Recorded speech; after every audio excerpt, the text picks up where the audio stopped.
Angie over there? Are you trying to sneak in? Yeah, sneak in dead center. Sneak in dead center.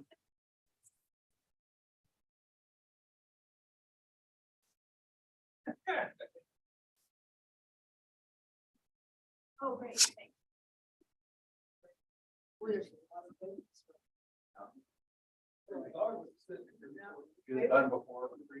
A lot of. Thank you. I'm between your agenda, you both stop there.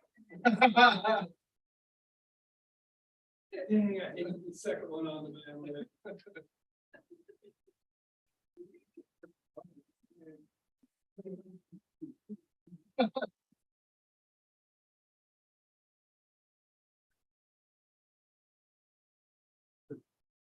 I'm like the person black. Good style.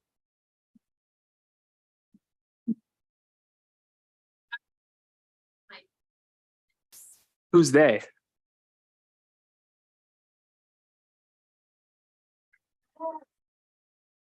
The Judy fellow.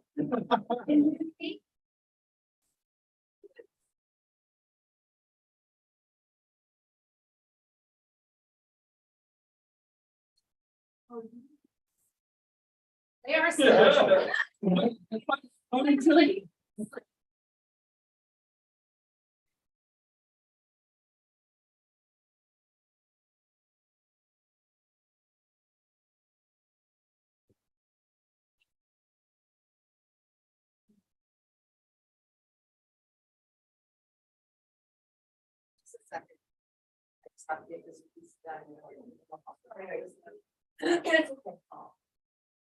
Just don't let it happen again.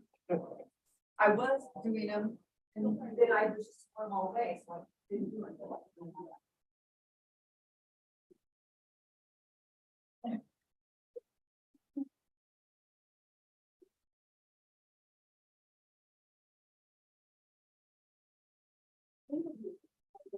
Typos, my life is typos. Yes, typos. I didn't do any typos, did I? Just one, Where? apparently in the resolution Which resolution? tax for the CREP grant. What did I say? We just missed the, What did I say? right here. No, it was in the. But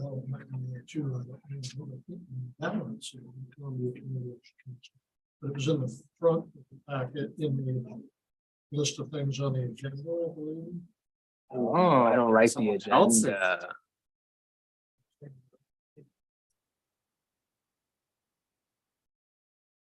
Jonathan gets a pass. I earned it for what it's worth. I think that was the only place. Yeah, well, I got the resolution right here. I think. So there was. a resolution. Columbia Community Action Council. Okay. But I cannot for all the initials. Yeah, the resolution looks Hmm. good. I wrote them. I didn't find the resolution. And I thought, well, maybe it doesn't need one. Because we're just giving direction. No, I think they'll need it for the application. Yeah, we do need it for the application. It should be in the consent agenda. Yes. The consent agenda, the Yeah, resolution. fix it.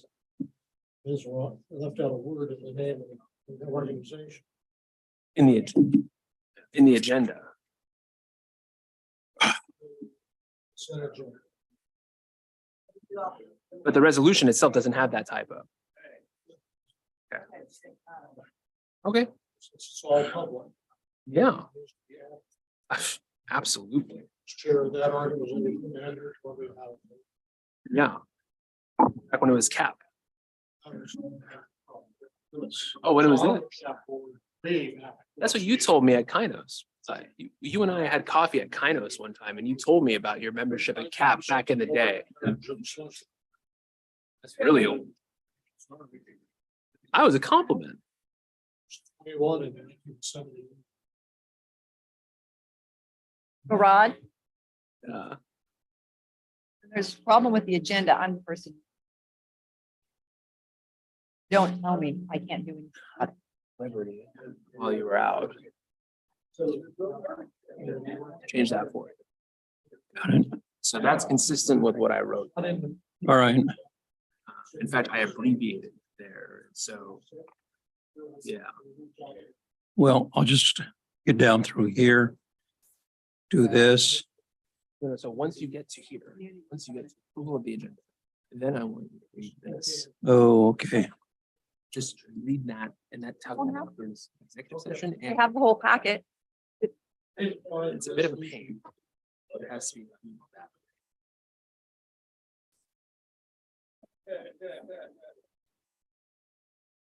That. Okay. I don't read this though, because this is, Oh, I was This just is- trying to tell you where we, oh, I see. That was 4. Okay, I got it. and then once, and then 4, back to 5, 6, 7, 8, 9. Just as normal. As normal, and then once you get to 12, that's the only thing that changed, and there's no 13. Got it. Adjourn. John, how you doing? That time. Oh, thanks. It's very, well, it's a little. Yeah, it is. Tim, your time, It's it's not nearly as floral as his. a Jerry Garcia. Oh, there you go. Makes good ice cream. Yeah.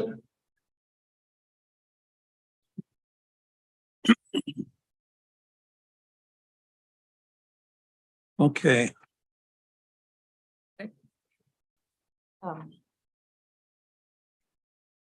And he doesn't want to speak, he wants to just say, I presented a written comment. Okay. Ooh.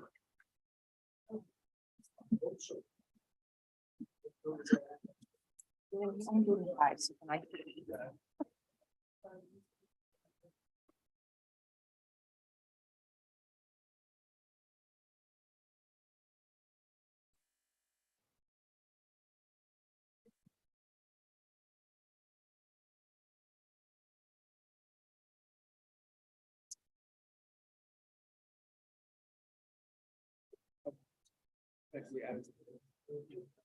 Number 10.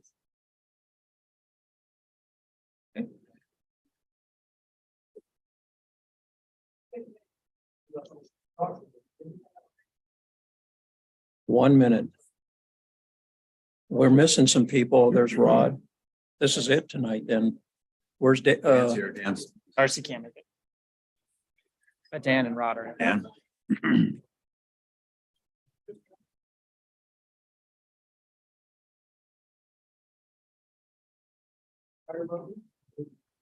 Blame mackerel.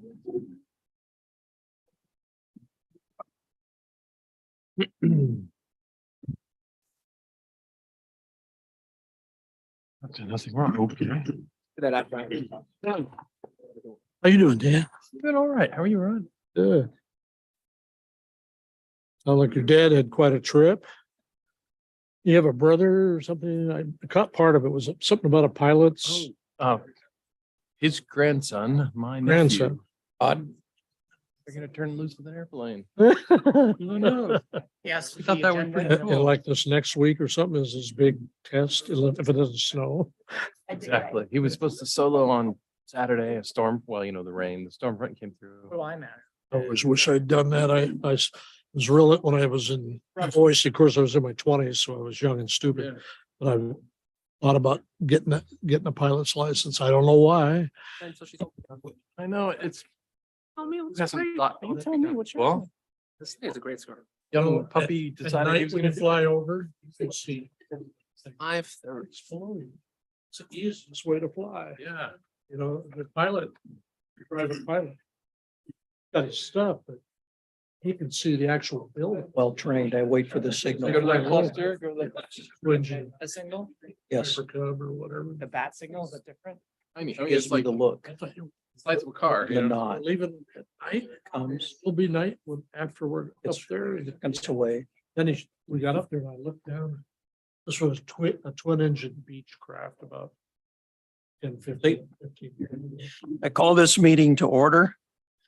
This is the regular city council meeting of October 24th, 2022. It's now 5:31. And this is being broadcast over Zoom live. We're going to have a call to order and roll call of the council. Counselor Runyon, Present. Counselor Randall, Present. Counselor Richardson, Present. Counselor McLaughlin, Yes, present. Counselor Long, and Mayor Mays are absent. All right, for the approval of the agenda tonight, we need to remove executive session. Oops. Oh, Pledge of Allegiance. Oh, my goodness, we can't forget that. But Councilman Richardson, would you please lead us in the pledge? Bet. All right. Pledge allegiance to the flag. The United States of America and to the republic. Which it stands, one nation, under God, indivisible, with liberty and justice for all. Okay, now we have approval of agenda. We're going to remove executive session and we're going to move action item 12D to 12A. All right. Now, city clerk. The city clerk sent out publicly noticed a supplemental agenda on October 17th. Tonight, staff requests 2 changes to the noticed agenda. First, there will be no executive session as previously noticed. Second, staff requests the meeting's action items be considered in the following order. Action item number 12A, abatement appeal. Action 12B, consideration of termination of First Street Project Partnership. 12C, General Ordinance number 22-1390. And action item number 12D, move for waste or watershed property purchase. I am looking for a motion to approve the agenda as amended. Anyone? Also move. So moved. I'll second. And seconded. Council Richardson, and you got the second. All right, do we have any discussion on this item? Hearing no discussion, may I have a vote of raise hand or signal by saying aye? Aye. Aye. Aye. Unanimous. All right. Let's move on to item number 5, presentation proclamations underground feasibility study. Is there going to be a report on this? Yes, we have a presenter who is joining us via Zoom. Mr. Martin Stoddard is on the call. So if you'd like to take it away, Mr. Stoddard, you can present. I would also note that we have representatives from the PUD here as well. I want to thank them for their partnership and support on this project. Mr. Stoddard? Wonderful, thank you. Can you hear me? Yes. Okay, I'm going to try to share my screen. Give me one moment here. All right. Let's see if this works. All right, can you see the presentation? Yes. Wonderful, wonderful. Well, thank you very much. My name is Martin Stoddard. I'm with Stoddard Power Systems, and I think Jerry Witkowski was going to join us. I don't see him on yet, so he may be having some technical difficulties. But we're with Stoddard Power Systems. We performed the underground feasibility study for the city, and this is the presentation of our findings. The overview of the presentation is going to cover the report, so hopefully you've had a chance to take a look at the report. But this is the main sections of the report. We don't have a lot of time, so I'm going to go through this very quickly. I apologize for that, and then I'll just give you a chance to ask questions at the very end. But there is quite a bit of material here, and again, we're going to go through the entire report in this short period of time. Here's the purpose of the study. It's to review feasible methods and cost estimates for undergrounding the electric utilities in the downtown core area. Those utilities include the electric and some communications, and we'll talk about specifically what those are. So the tasks are outlined here. This follows exactly what was in the city's RFP for this study, and the report basically follows that outline. This is the area of interest. It's the downtown core area. So the area that's shaded is the area that was studied. In that area, you have for overhead facilities, you have electric utility from the Northern Wasco County PUD, and you have 3 communications facilities: Q Live, Lumen, and Charter. You also have a number of existing underground utilities, the city's utilities for water, sewer, and stormwater. You've got natural gas, of course, and then some minor existing electric and franchise utilities that are already underground. Not a lot, but mostly it's the city utilities that are presently underground. Data collection. So we started this process with interviews of the major stakeholders, the City of the Dalles, Northern Wasco County PD, Q Life. We did make an attempt to provide some additional interviews of the other two franchises, Lumet and Charter. A lot of that correspondence, the attempts in the correspondence are in the report. We unfortunately did not get a lot of opportunity to discuss with them, regardless of our attempts. But we are able to make a number of assumptions of their facilities to complete the report. And in truth, the majority of it is sufficiently accurate to conclude on the cost estimate for this level of detail in the report. We did have access to the city's GIS system, which allowed us to locate existing facilities. We had a number of email and other correspondence, all again documented in the report.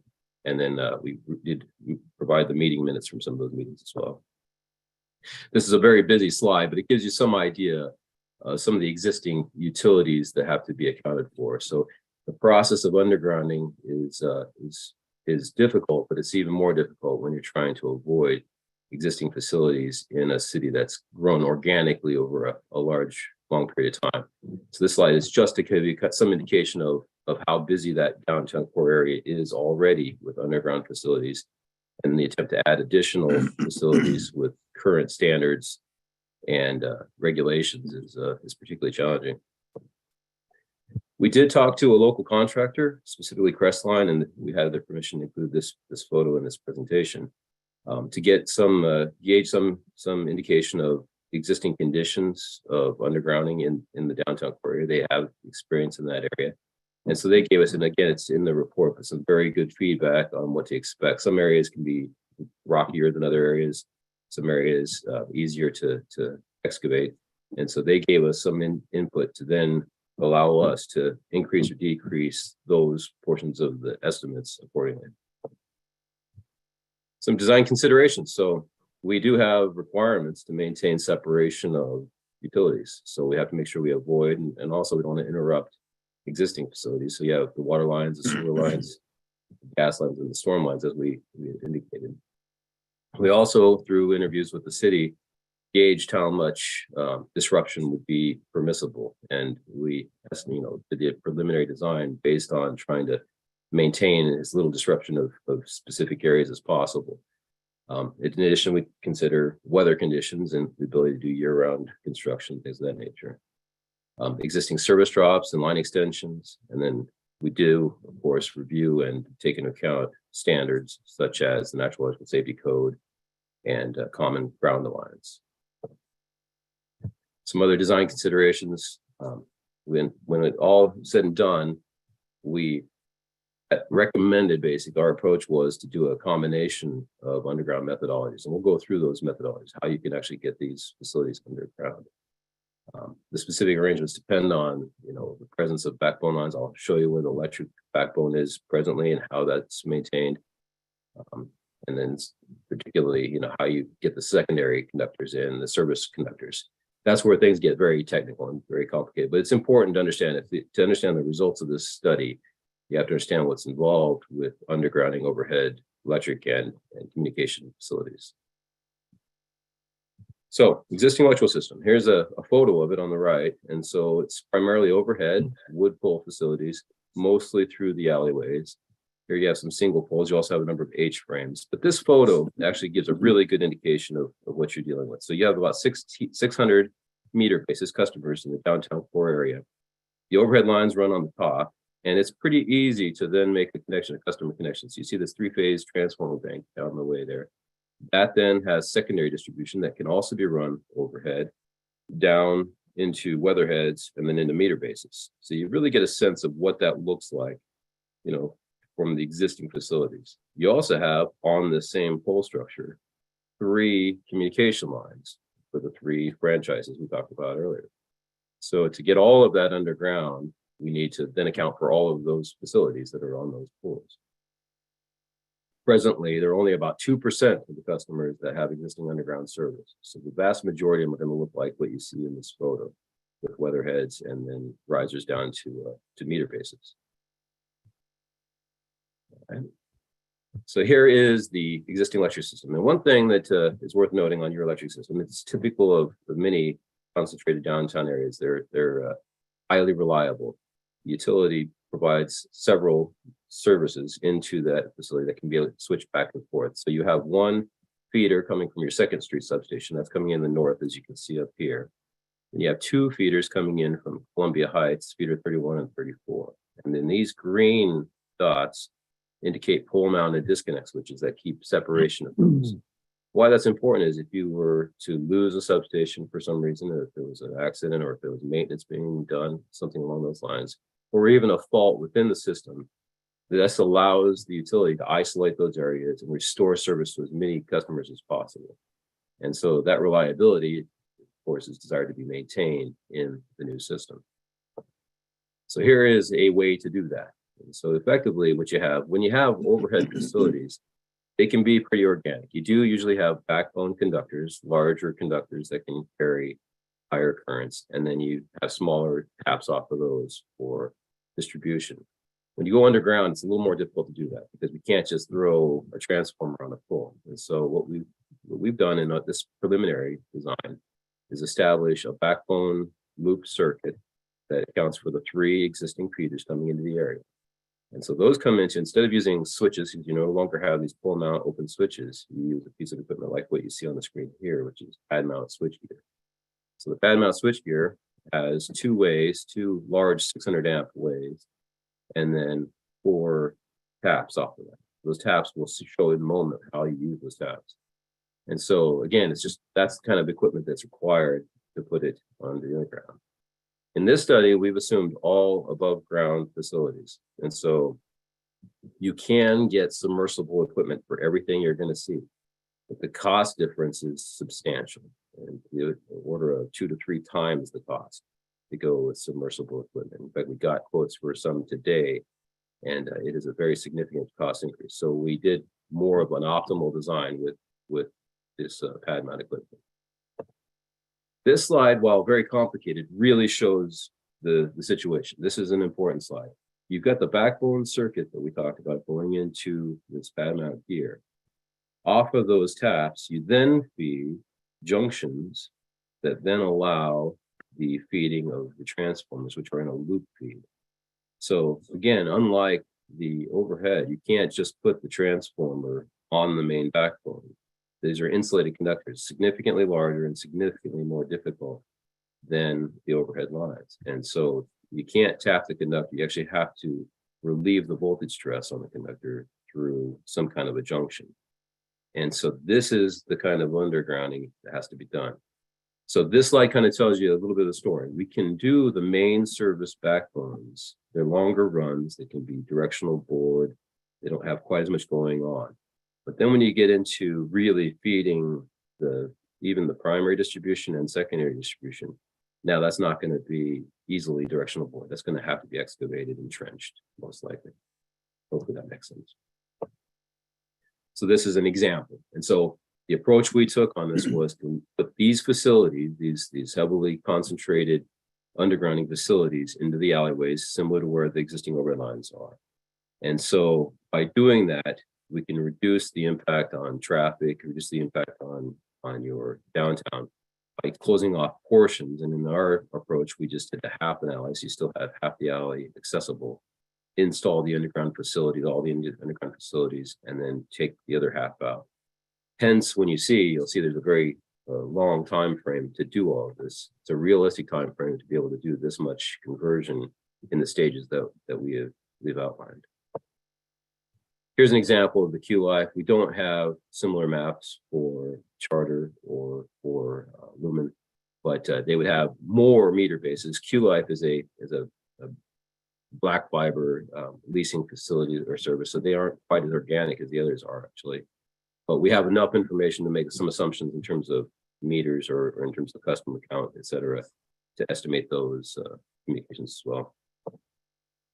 So again, underground methods, the two methods available to us are open trench excavation or directional boring. Open trench gives you'll see in a second, a lot better access to maintain clearances, whereas directional boring doesn't. And so what directional boring does give us is oftentimes it can be less expensive, definitely less disruption. We can directional bore underneath main street arteries, for example, and not interrupt traffic at all. But it's much more difficult to maintain spacing.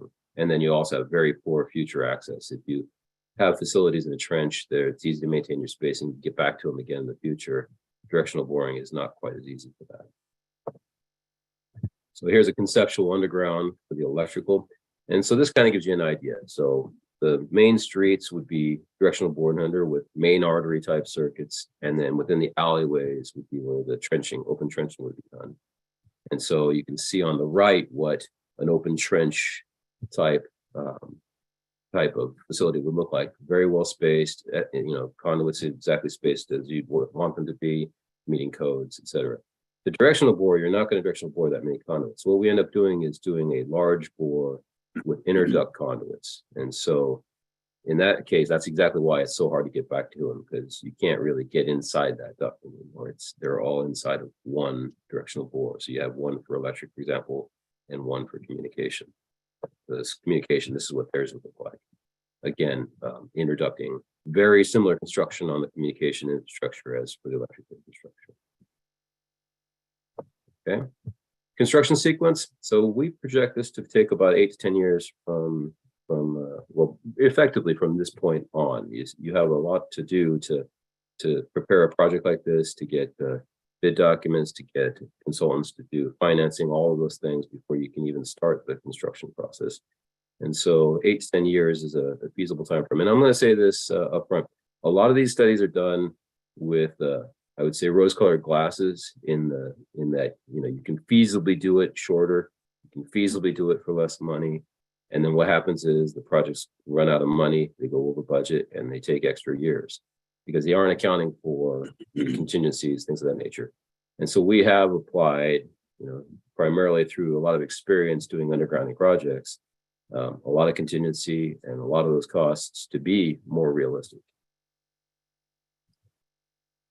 One key point here is that the new and existing systems have to coexist during this period. So if you think about that underground primary artery, which produces the key support and supply for the underground distribution, that has to be in place while the overhead's still in place and in operation, feeding the customers. Otherwise, you'd have long disruptions of customer service. Here are the phases. And so you can see the red is the first phase. That's really getting the core backbone construction done. And then you move inward from there to the arteries. Now, one other thing about this is it's not typically done by one contractor. You have a contractor to do undergrounding, you have a contractor to do electrical installation, you have a contractor to do each of the communication infrastructures. And that's the sequence effectively. The undergrounding contractor puts in the underground facilities and prepares that portion of it. Electric utility comes in and installs the electric infrastructure, and then the communications companies come in and install communication infrastructure.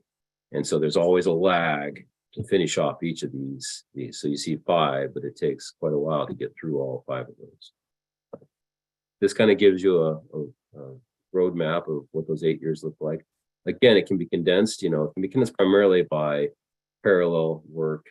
That's mostly how you can get efficiency on it, is to increase the size of work crews and block off more alleyways, if you will, at any given time. But as a realistic low disruption path for completion, this gives one blueprint for how that can be done.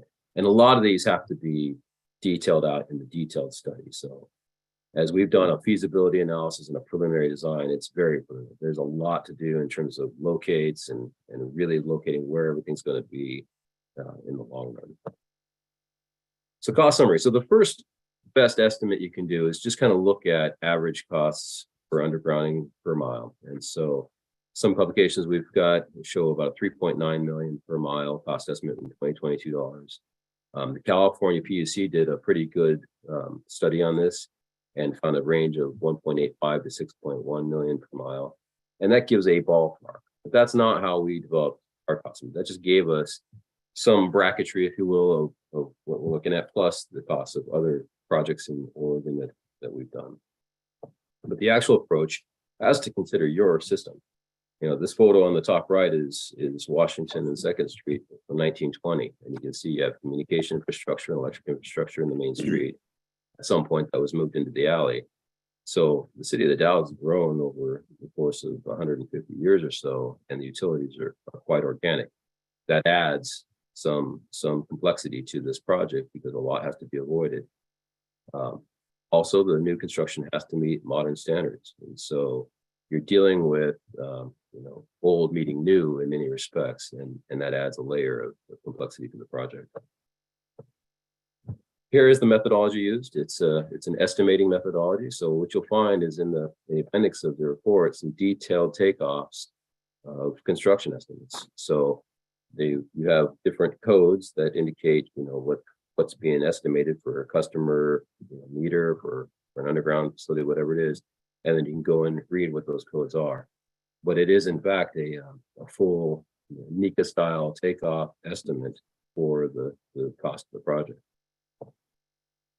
And you also have estimations for each service drop and the per customer service drop cost. So we add all that together and you end up with an estimate that comes out to about $3 million per mile. Now, that doesn't take into account a few things. So that's going to be construction costs, basically. And so you can see there's some design costs and construction costs in here. And that's all in $2022. So that's not enough granularity to really give you an indication of what a project like this would cost. And so we have to do a couple more things. One, we have to also differentiate between the costs for electric and communication, particularly in the trenching part, because they're both in there. And then we need to account for contingency. So we add a 15% contingency to everything to account for obviously hitting rocks, things of that nature.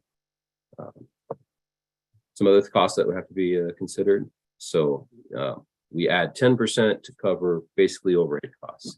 So the costs the city would have, and these aren't costs that would go to a contractor per se. This is just cost of the project. So would most likely establish a management team. That team's going to have a cost associated with them. You're going to have financing instruments potentially. That's going to have a cost associated with it. So those costs are roughly estimated at 10% of the overall project. And then the last cost we estimate is an escalation. And this is kind of the hardest thing we are in right now because we used real $2022, but the cost of electric equipment, a lot of this equipment is very, very high right now with extremely long lead times. We can't predict where that's going to go. Is that going to continue on the path it's in? Is it going to decrease? We really don't know. But we've taken today's cost and then added an escalation cost of 4.5% to it year over year. And you end up with this table. And that puts the overall project with all overheads, contingency, and escalation at about $48 million for the entire project. And that is the report in 15 minutes or less. If you have any questions for us. Do you have any questions, counselors? Yes, Counselor Runyon. So the estimates as they are, and we know they're not perfect, but that's for, let's say, the alley one end to the other, or can this project be done in phases where a section of downtown is done first? Yeah, that's a really good question. Good. In effect, you have to have the backbone, right? We talked about the backbone. And so that has to be established. That's really and it's a really good opportunity too, honestly, for the electric utility and for the city. You can improve reliability with that. You can really focus on how to make a strong backbone for now and the future. So you have to have that, and then you can start the transitions of electric. The other thing you can do is it happens, unfortunately. We mentioned the lack of communication with some of the franchise owners. That's not uncommon. And what's also not uncommon is to see poles with just communication on it. What usually happens in that case is the electric utility undergrounds their infrastructure and then abandons the poles, and the franchise is left to their own devices to maintain those poles and maintain their own facilities. That's not uncommon. So there's various paths you can take in terms of how much of this you actually take on. But the backbone electric is probably the most important thing. You have to have that before you can start bringing in your primary distribution and then your secondary distribution. That's an excellent question. Thank you. Any other questions for Mr. Stoddard? Hearing none. Thank you very much for, yes. Oh, okay, we have one Zoom question. Not specifically a question, but just an opportunity. This is Roger Klein at 754 East 18th here in the Dalles. I'm the general manager at Northern Wasco County PUD. Wanted to Yes. thank Mr. Stoddard and Mr. Witkowski for their excellent work. I can appreciate for the city council that this may have been like a long engineering lesson for what it takes to put utilities together, whether they be overhead or underground. And just wanted to offer the little bit more of the backstory of how we got to today, if that's okay. And again, just appreciate Mr. Stoddard and Mr. Witkowski for all their excellent work and partnership on this. So Matthew, did you want a little bit of background for me on my perspective for the city Fine. council benefit, or? Yes. Okay, thank you. A few years ago, riding around in the car with Mayor Mays, talking about beautification opportunities for the community and driving through the alleys and talking about not only overhead electrical infrastructure, but potential development of some of the downtown infrastructure, the building development, and some developers who wanted to overbuild the alleys. And we just talked about some of the challenges of onesie twosie development and build over. And, we agreed that thinking about undergrounding utilities in a community such as ours, in the city such as ours, feasible versus practical, that I could only provide, what experience had shown. And so the city, made a conscious decision to go out and try to find service for a feasibility study. So we partnered with the city to do that. And again, very appreciative of Marty and his team to not only respond to the RFP, but to do such excellent work, and really tells the story of what the true impact is to do that. I can say very comfortably on behalf of the PUD that there are other higher priority expenditures before us in the next 15 to 20 year planning cycle, but that doesn't mean we can't come back and improve some of the infrastructure that's in the alleyways. We have that planned for the next few construction seasons. The capital plan illustrates not only 2023, but 2024 to do some improvement there, replace some of those poles that annoy me probably more than anyone else that lean over as they do. But again, that just wanted to offer a little bit of background. Share with you the PUD's perspective that though feasible, maybe not practical, let alone what we'll call affordable in the next planning horizon. But it's important facts to have as governing bodies are making decisions for the future. And thank you. I'll leave it at that unless you have questions for me. Anyone questions? Thank you, Mr. Klein. Thank you. Good to see you. All right. Yeah, thank you. Okay. A follow up. Yes, follow up. Follow-up question, Mr. Klein, Rod Runyon. As far as the PUD is concerned, you feel like this could be done in sections or phases as well? If necessary, we were definitely ready to partner with some of the developers that were looking at the one project versus another and aiding them in undergrounding at their cost, as opposed to socializing that cost across all the that would be the typical path. We could do it in sections or kind of property by property. Thank you. Any others? Councilman? Just a comment. Yes. Just, thank you for all involved. Thank you, Matthew. Thank you, gentlemen, for this report. Its thoroughness. It's not necessarily the answer some of us necessarily wanted to see on the bottom line, but it's really good information. Thank you. All right, this concludes. Let's move on. We're going to audience participation. During this portion of the meeting, Anyone may speak on any subject which does not later appear on the agenda. Up to 5 minutes per person will be allowed. Citizens are encouraged to ask questions with the understanding that the city can either answer the question tonight or refer that question to the appropriate staff member who will get back to you within a reasonable amount of time. If a response by the city is requested, the speaker will be referred to the city manager for further action. The issue may appear on a future meeting agenda for city council consideration. Is there anyone that would like to make audience participation, would like to speak? Ms. Merrill, if you would state your name and your address, please.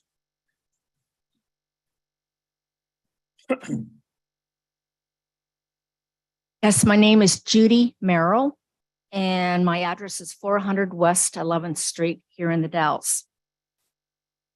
So Mayor Mays isn't here, so I'll address Tim McLaughlin, City Council position as in place of the mayor. It's called Mayor Pro Tem. Oh, Mayor Pro Tem. Thank you. 101 class. And city manager and other city council members. It is my understanding the mayor formed a task force regarding the homeless in our city about a year ago. To my knowledge, the public has not been informed about the progress of the task force. I and others have heard that St. Vincent's de Paul Ministries is being closed or it is being moved to another location. Is this true? We have also heard that the warming shelter will not be in operation this winter. Is this true? My final question is, what is the city of the Dalles plan for the homeless, the human suffering? What are we going to do? That's it. Okay. Did you get those questions? Yes. Would you like to answer those? Yeah, I can handle a few of those right now. We can certainly work on pulling together some of the finer details or points on what the Dalles Unhoused Task Force has been conducting since its formation, and we can provide those to you in a more comprehensive manner later on. In regards to St. Vincent de Paul's, I'm not aware of St. Vincent de Paul's ministries being closed.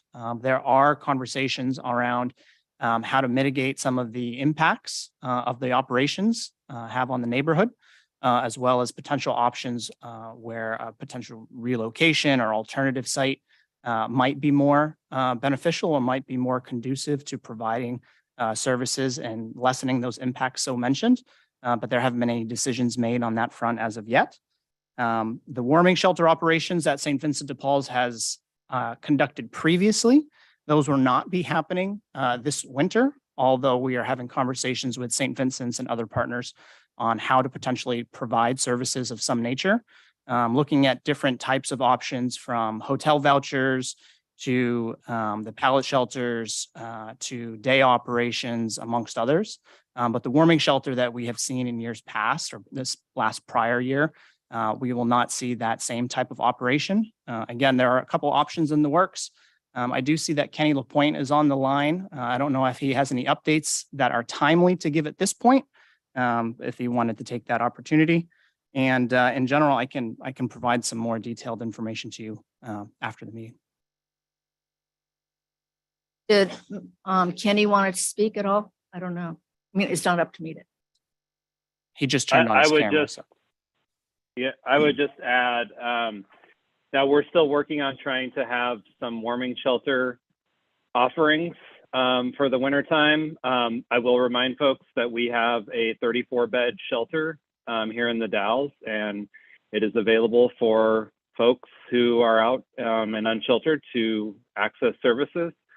We do run that shelter year round and have been doing so since I think January or February of 2021. So folks are welcome to access that site. And I could say we have rooms or beds available today. So if anybody needed to access them, they are welcome to let us know.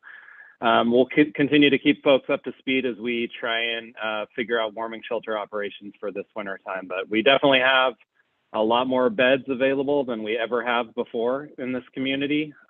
We provided over 20,000 shelter bed nights in 2021, and we've provided even more shelter bed nights this year. So there's a lot more work going on than ever has gone on before in the Dalles to make sure that people are safe and have shelter. Unfortunately, some folks don't access the shelter resources that are available, which is pretty tough. But we're continuing to work on it. The task force has made a lot of progress. I will say that it was not the task force's decision for there to not be a warming shelter at St. Vincent de Paul this year. That was an independent decision made by the agency. Any other questions? Any other comments? Judy? I didn't know if I was allowed to Yeah, ask. you are. Okay, thank you. I want to thank both City Council Matthew and also Kenny for the information. And I think the rumors that we have, whether they're true or not, really is not healthy for our community and for the homeless people. And I don't know if Matthew, if you're going to, how is the city going to educate the public or update the public as far as what is going on, like with the task force? Otherwise, we're just, I've spoken to a lot of people and there's a lot of conversations around that I don't think is healthy for our community and for the homeless people. And so, and I'd just like to make a reference to an article in the newspaper that, I don't know the date, but it was recently about the Salvation Army. I was so impressed that the Salvation Army wrote, I don't know who it was, I forget who it was, but they wrote in detail what their plan is, what they're doing and not doing. It was very clear. And so there was no guessing or rumors or fear going around. It's like, wow, that is really great. And for the past year, we haven't heard anything from the task force. And then we hear these rumors that it's going to close. No, it's not going to close. It's going to be moved to another location. In the meantime, we all the citizens in the town have the opportunity to witness the human suffering on our streets. And it's really sad. Well, what I can add to that is St. Vincent de Paul's is a separate entity from the city of the Dalles, and the Dalles Unhoused Task Force is not charged with directing or making decisions for that independent entity. And we talk about a wide variety of different topics, not just that particular entity. Okay. I will say, I think it was just last month or so, and as you know, there are quite a number of different organizations that work directly and indirectly on some of the challenges that this topic faces. And one of the intents behind pulling that meeting together was to improve communication amongst the agencies on what we are all doing in one way or another on the topic. And I think that was a reflection of some of what you're saying, that there are a lot of different agencies and entities doing a wide variety of different things. And if we improve our communication lines, we can better tell the whole story on what is being done in our community and what some of the intent is behind it. That is great to know, because we don't know out here what's going on. Thank you very much, Judy. Thank you for your time. All right. Any other? Yes, we do have comment.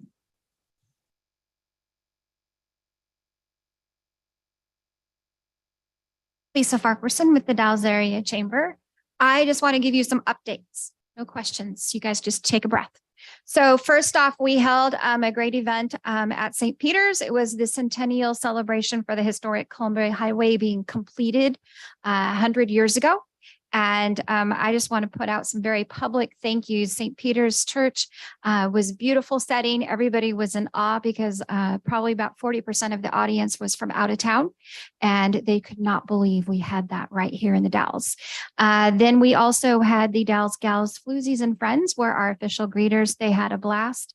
And Friends of the Historic Highway, along with ODOT, and then the Advisory Commission for the Historic Columbia River Highway, along with Carl Vakuterin representing the Kiwanis. So we had a great representation from our community there, and they stepped up and just did a great job.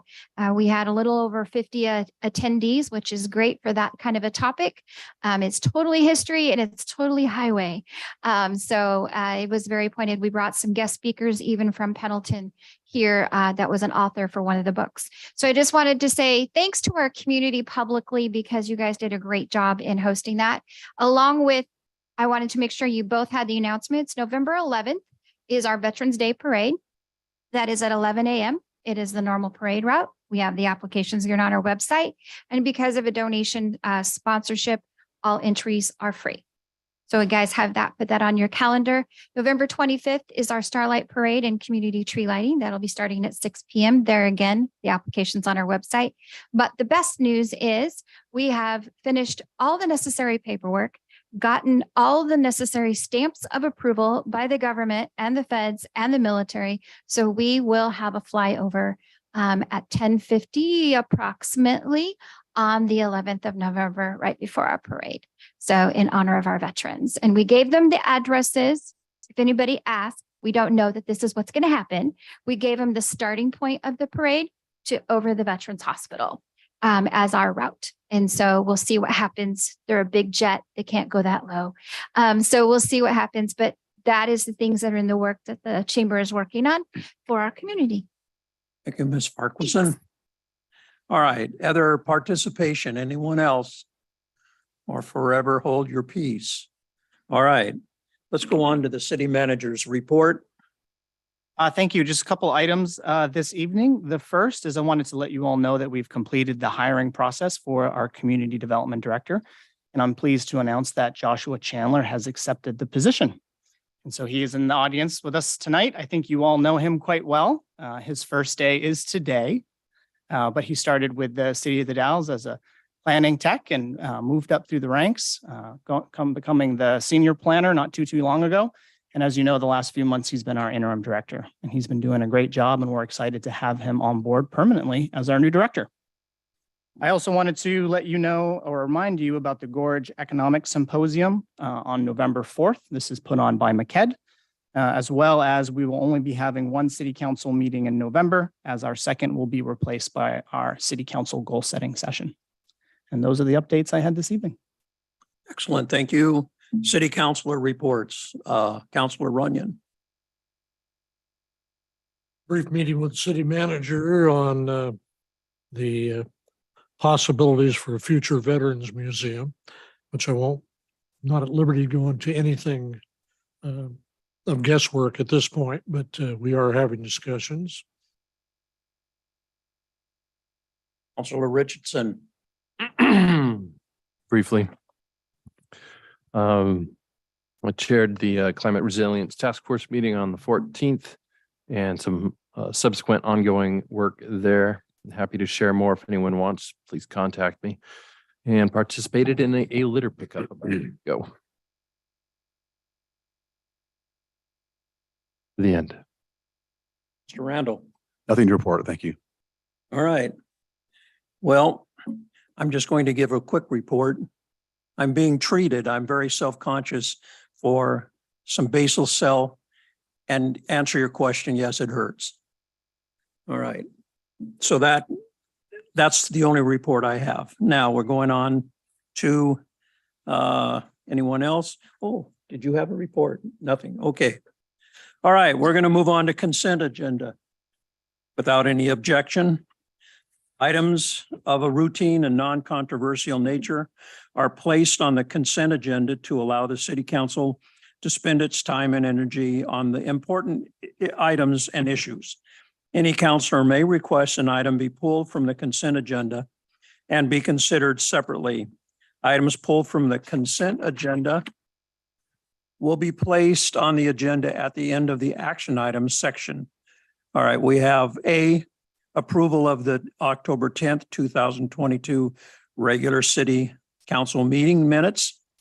B, resolution number 22-036, a resolution authorizing the city manager to execute a grant application on behalf of Mid-Columbia Action Council for the Oregon Department of Energy's Community Renewable Energy Grant Program. And if I may briefly, there's a small typo there. It's Mid-Columbia Community Action Council. Got it. I see it. All right, and we're moving on. C, resolution number 22-035, authorizing the city manager to execute intergovernmental agreements with Oregon Department of Transportation and Oregon Business Development Department to partner in the administration of the Disadvantaged Business Enterprise Unified Certification Program. Okay. Do I have a motion? I move to approve the consent agenda. Councilor Randall made the motion, and do we have a second? Second. Councilor Richardson had seconded it. All right, we have a motion on the floor. Do we have any discussion? Hearing no discussion, all in favor say aye. Aye. Are there anyone in opposition? And no abstentions, so that carries. All right, we got through that. Public hearings, read script. And I'm getting to the script. Maybe, oh, here we go. All right, 10A, double checking 10A. Now is the time for public hearing to take testimony from the public regarding supplemental budget for fiscal year 22-23. I will open the public hearing and ask for a staff report. Following the staff report, I will call for testimony from the audience. At the conclusion of the testimony, the public hearing will be closed. Angie? Good evening, Honorable Mayor and members of council. You have before you my agenda staff report 22-34, adopting a supplemental budget for the fiscal year 22-23, making appropriations and authorizing expenditures from and within the various funds of the City of the Dalles adopted budget. A public hearing is required for any supplemental budget that changes a fund by more than 10%. The proposed supplemental budget is more than 10% of their operating budget of either of the affected funds, so a public hearing is required this evening.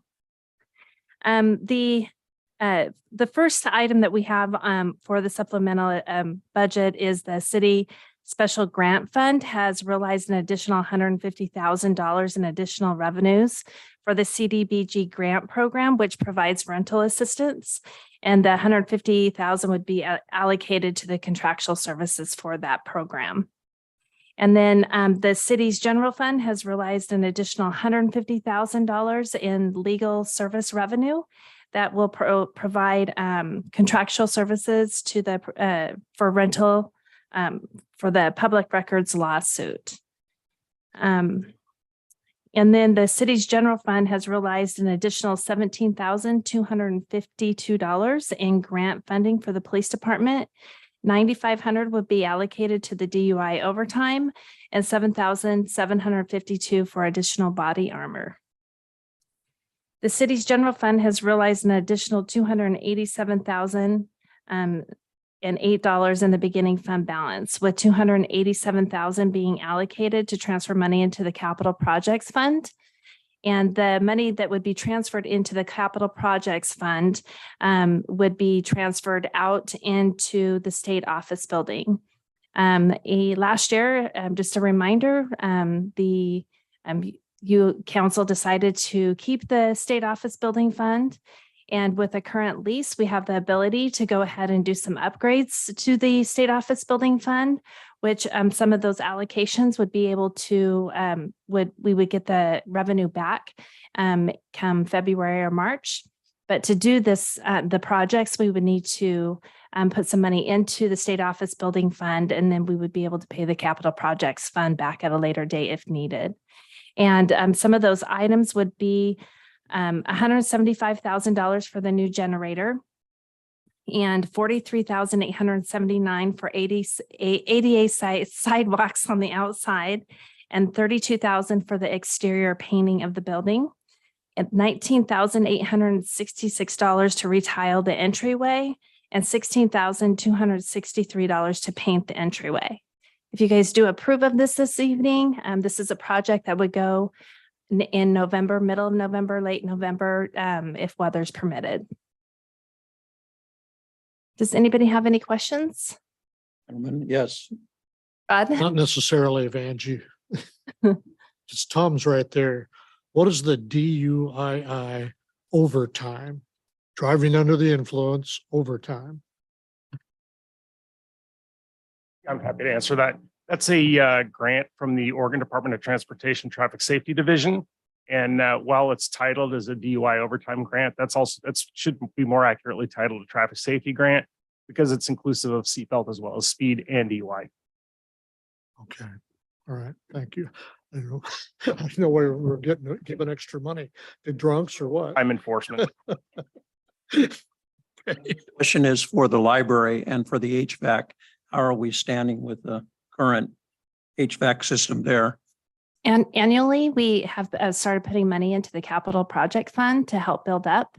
So the library puts in 10,000 a year. We put in 10,000 a year, and this is our third consecutive year that we've been building on that project. So that will ultimately result in replacing the HVAC system. That's correct. Got it. That's great.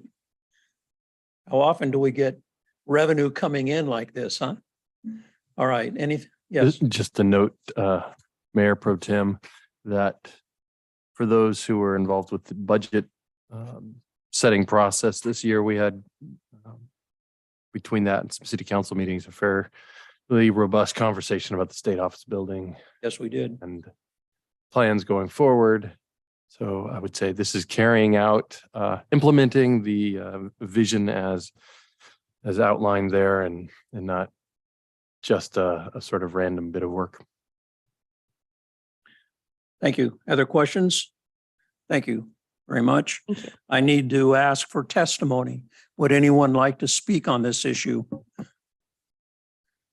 Seeing no one, then I will go ahead and close the public hearing.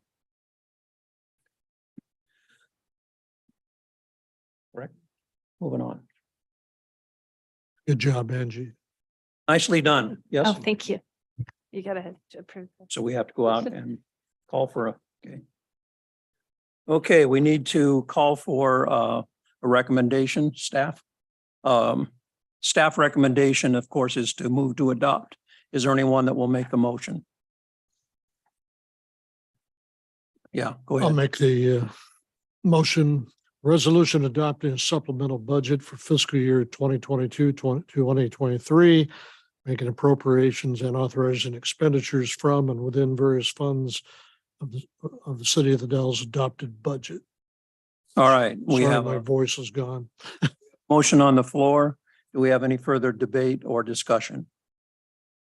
Hearing none, all in favor, say aye or raise your hand. Do we need a second? Oh, yeah, we do. Let's I will get a second second. that. Good. We have a second on that motion. And now we're going to take the vote. All in favor, say aye. Aye. Any opposed? Okay, thank you. Thank you. All right, that one's done. Thank you, Angie. Okay. We're moving on to contract review board actions.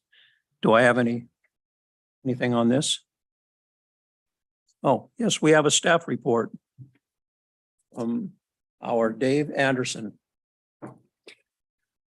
Thank you, Honorable Mayor Pro Tem and City Very much. Council. The item before you tonight is one that we have been planning to bring before you for well over a year now. And that is, excuse me, the update of the city's water master plan.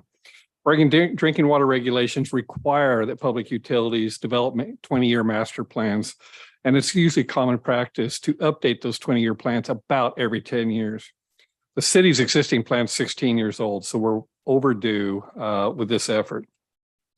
And we do have the update of the master plan included in the current year's budget. I think it's important for this contract to provide a reminder to the council that this is one of those contracts, an engineering contract over $100,000, that Oregon state law requires we utilize a process called qualification-based selection.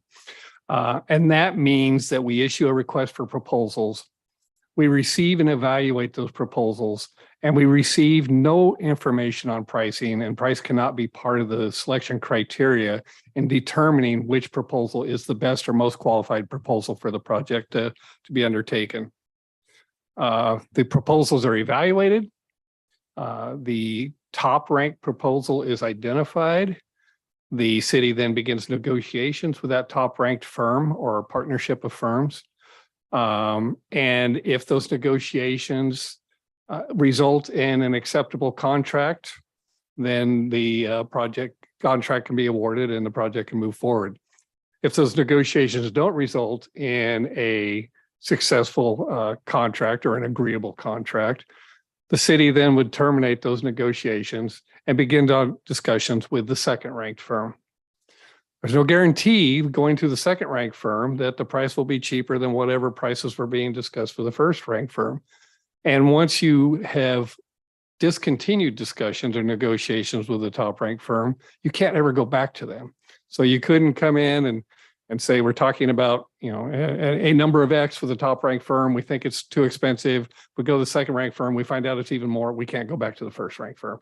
So qualification-based selection has, its own challenges associated with it and make it really difficult to get work done or know that you're getting work done at the lowest possible price. So I thought I'd offer that bit of refresher, because we have had other contracts in the past that we brought before this council that's utilized these same processes. For this contract, the staff developed a request for proposal. We advertised it in June of this year. We advertised it widely.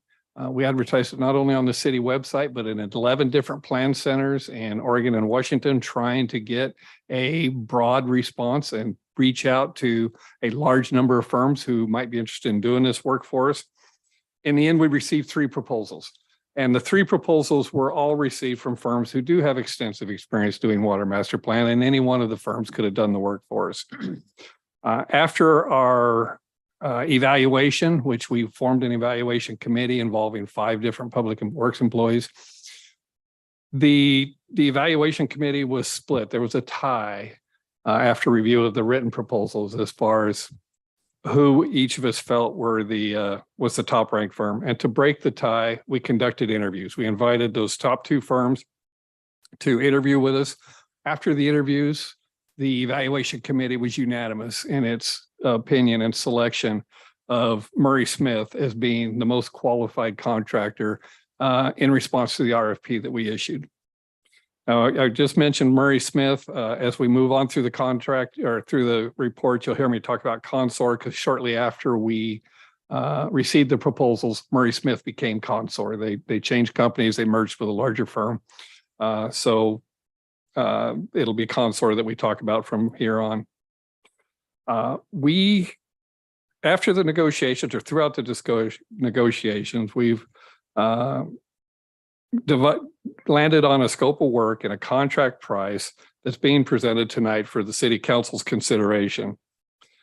That scope of work includes the things that we normally think of when we're doing a master plan update, such as updating the population projections, projecting the future water demands, doing water supply analyses from our existing sources and other available sources, development of a 20-year capital improvement plan, and then weight rates analyses and system development charges. Those are all really routine tasks in the process of developing a master plan. Since our plan is 16 years old, there will be a little bit of additional work. There's going to be less reliance on our existing plan because of how old it is. There's just too much of it's outdated. So there's going to be a little bit more initial work and some more on the ground in the state, looking at our system work to really develop an informative plan that's reflective of what our current water system utility is. We've got to accommodate or develop a plan that's going to allow us to our water utility to meet the continued growth in the community that we anticipate. We have to look at the aging infrastructure that may need to be rehabilitated where it can, or replaced where it's at end of life or approaching end of life. And we want this plan to really serve the city in terms of memorializing some of our utility knowledge as we are approaching a time where we're going to be experiencing some significant turnover in key staff people. And this master plan will help bridge the gap and bring that information forward for future generations of city councils and city staff. So because of those needs, there are some additional less routine tasks that we are undertaking or proposing to undertake with this plan. And I think this is a good point for me to recognize, and we'll certainly be talking about it later. We recognize that the cost that's proposed for this contract is a significant cost. This is not a small number that we'll be talking about, but I'm going to provide some context for that. First, some of the less than routine tasks that we think it's important for the city to undertake as part of this planning process is, again, a detailed condition assessment of our existing water utility infrastructure. We know we have a water treatment plant that's 70 years old. We know we have pipes in town that are 110 years old. It's important for us to start planning for the rehabilitation to extend the life of those systems where we can, or the replacement of those. And it's important for us to understand how much remaining life is available in these various pieces of infrastructure. So we are including a significant effort to do this condition assessment to inform those decision-making processes around rehabilitation or replacement. We have included an optional task of doing seismic evaluations of the wastewater treatment plant. There's never been any seismic evaluation. That plant was built, most of it in 1949. Now we do have some systems that are newer, such as the Clearwell that was built in 2007, the large Clearwell, and it's built to current seismic standards. We won't spend a lot of time looking at the seismic condition or capabilities of that structure because we already know that it was built appropriately for current standards. But the 1949 main structures were not. We won't spend the time to do a seismic evaluation of those systems unless the condition assessment that we're doing in the previous task indicate there's some life left available for us to use. It would be a waste of money to say this thing's at the end of its useful life and now we're going to do a seismic evaluation to see if it would survive an earthquake. So we've identified the seismic evaluations of the wastewater treatment plant infrastructure as an optional task if the condition assessments warrant that there's enough life left to warrant such an assessment. Just for reference, that optional task was about $55,000. Another task that again is not unusual, but it's going to be a little bit more effort for us is updating and calibration of the city's computerized hydraulic model for our water distribution system. We have a model. We have what's called a static state model, and it's served us well over the years. We have a lot of new infrastructure that's going to be built in the next couple of years as part of our infrastructure agreement with Design LLC on the port. And this plan will utilize and update this model to include all that infrastructure into the model and validate that that infrastructure is going to work and function in the distribution system as intended. So there'll be a little bit more effort because of the addition of this additional infrastructure to update the model, calibrate it with the new infrastructure, and that's not an insignificant task, and that's what's added to the cost beyond what would normally be anticipated for a water master plan in a utility of our size. Related to hydraulic models, we have also identified another optional task, which would be to update our current steady state hydraulic model to what's called an extended period simulation model. An EPS model is much more powerful, but it may not be needed for our efforts. If it is needed because of the complexity of our distribution system, we have an optional task included in the proposal price, and it was a $51,460 item to upgrade our model from a steady state model to an EPS model, and then calibrate that new EPS model. Dave, what was that number again, I want to look it up. dollar number. 51,460. So the two optional tasks together are just over $106,000. Again, that task won't be undertaken. The EPS model won't be undertaken, and those monies won't be spent unless we determine that it's needed to do an adequate job of assessing and predicting the functionality of our system. Another task that is not always part of a water master plan is the identification and evaluation of renewable energy opportunities which associated with the water utility. Specifically, over the years, we have talked about two different types of opportunities to generate power off of our water utility. One is we have pipelines coming from the water treatment plant to town. Water flows through those pipelines 24 hours a day, 7 days a week.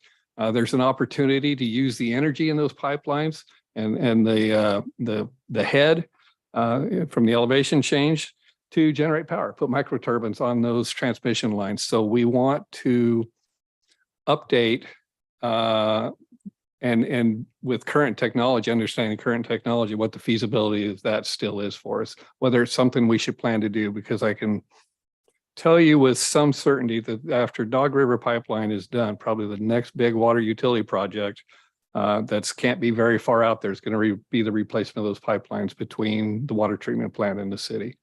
They are in really poor shape. They leak.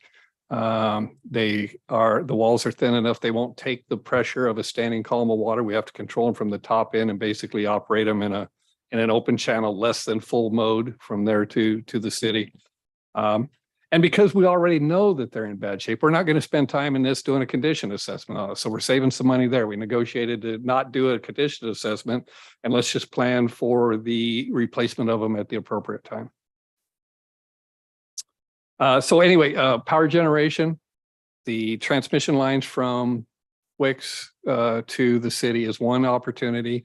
The other is, as we're starting to develop aquifer storage and recovery wells, there's an opportunity to do what they call downhole power generation. You've got that water plunging down a well column over 100 feet or 200 feet. That again is a source of energy. The city of Pendleton's ASR program, I think they have power generation on nearly all of their ASR wells. And for them, the payback has been less than 10 years on each. So we want to look at the feasibility of that opportunity as part of this master plan. I mentioned that a master plan normally includes a rates analysis and an updated SDC, System Development Charge methodology study. For this effort, we want to go a little bit deeper than just a high-level rates analysis to see how much would have to be charged to support the resulting capital improvement plan and operations.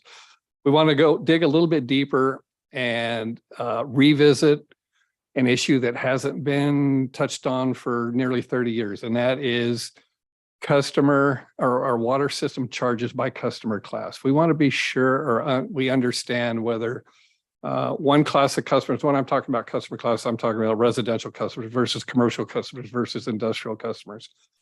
The cost of service to these various customer classes is not the same. It requires more of the water utility, for example, to provide 3,500 or 4,000 gallon a minute fire flow to an industrial customer to maintain their insurance rates than it does 2,500 gallons a minute to a residential customer. And that's just one example of the different types of level of service differences that there are. So we want to, and actually we're obligated under the infrastructure agreement with design to look at these rates by customer class and make sure we understand if one class is subsidizing another, and this will be a chance to correct that if they are. So we're proposing with this effort or with this project a higher level of effort around the rates analysis than may necessarily be done in a routine or normal master plan update. Lastly, we have included a task to evaluate the water utilities climate resiliency for our surface water supplies. And that's actually going to utilize existing publicly available models as they're developed for the Columbia Basin, apply them to our two surface water sources being Crow Creek and Dog River, and make projections for the next 50 and 100 years about what can be expected in terms of flows, in terms of how much, and the timing, snowpack accumulation, those types of things. This is going to be very informative as the city is moving forward with one, developing a master plan as part of the, or excuse me, a capital improvement plan as part of this master plan. And I'll give you an extreme example. It would not make sense for the city to plan to invest in an expansion of Crow Creek Dam if there wasn't going to be enough water in the future to fill the larger reservoir. Those are the types of, or that's the way we would use the information from the climate resiliency assessment. The climate resiliency assessment is about $38,592. That is included in the base scope of work. It was not negotiated to be an optional item. In the terms of the preparation of the budget, staff had contacted consultants well over a year ago and just asked the question, we're going to be updating master plan. We're a water utility that serves about 12,500 people. Yes, that's less than the city population because the Chenoweth PUD serves about 3,000 people. And we're surface water, we have combined surface water and well water systems. How much do you think it would cost to update our master plan? So that was where we got the information that we developed the budget, but we didn't go into in those discussions a lot of detail about these additional tasks that we've come to believe are important for the city to undertake at this time. So we have a proposed budget if both of the optional tasks are undertaken of $734,887. And we had budgeted $550,000. Now the cost for the contract, if we didn't include those two optional tasks of the EPS model and the seismic evaluation of the water treatment plant, would be $628,385, which is still over our budget, but is about $106,000 less than the all-in price. I want to provide, I guess, one other concept or bit of information for comparison. We updated our wastewater facility master plan in 2011. June of 2011 is when we awarded that contract. That contract was $400,000. And it did not include any of these additional items that I just walked through and touched on bullet point, except that there was a renewable energy component to it. And that's where what resulted in the microturbines being, or microturbine being installed as part of the last wastewater treatment plant upgrade. So in the 11 years since we did the master plan, of course, we've experienced significant inflation, and we're looking at a much, I believe, more significant level of effort than we were in the wastewater master plan to look at these other elements that I just touched on. We have the opportunity, or we have the capability, let me put it that way, to cover the additional $884,887 if the full scope of the project was to be awarded. And that is that within the the Water Reserve Fund, Fund 53, which is where we'd be paying for this from, we have over $1.4 million allocated for the painting of the Garrison Reservoir. Garrison Reservoir is our big 6 million gallon tank. And we've been building that fund for a while, but it's going to be another couple of years before we can undertake that project, because through our modeling with our existing hydraulic model, we've come to learn that we can't take that reservoir offline for maintenance until we have the 2 new wells drilled at the port. It's going to be a couple of years before those are online and operational. So we have some time before we'll be taking Garrison offline for paint. So there's $1.4 million. We can pull the additional $184,887 from that bank and pay for this contract with the two additional tasks, and be able to move forward. With that, it is staff recommendation that the city council move to authorize the city manager to enter into a contract with Consor Engineering LLC in an amount not to exceed $734,887 for contract number 2022-005 for the Water Master Plan Update Contract. Thank you for your report, Mr. Anderson. Do we have any questions of Mr. Anderson? Yes, Mr. or Councilor Runyon. I'm leery about having the large number in there going to a private company. It's got to be very clearly listed by our attorney who checks over the contract that those are optional and not to be moved into any other areas, those optional monies. So those optional tasks only get undertaken with the approval by the city, right? And you're talking about other areas within this scope? Yeah. Yeah. Because there's always change orders.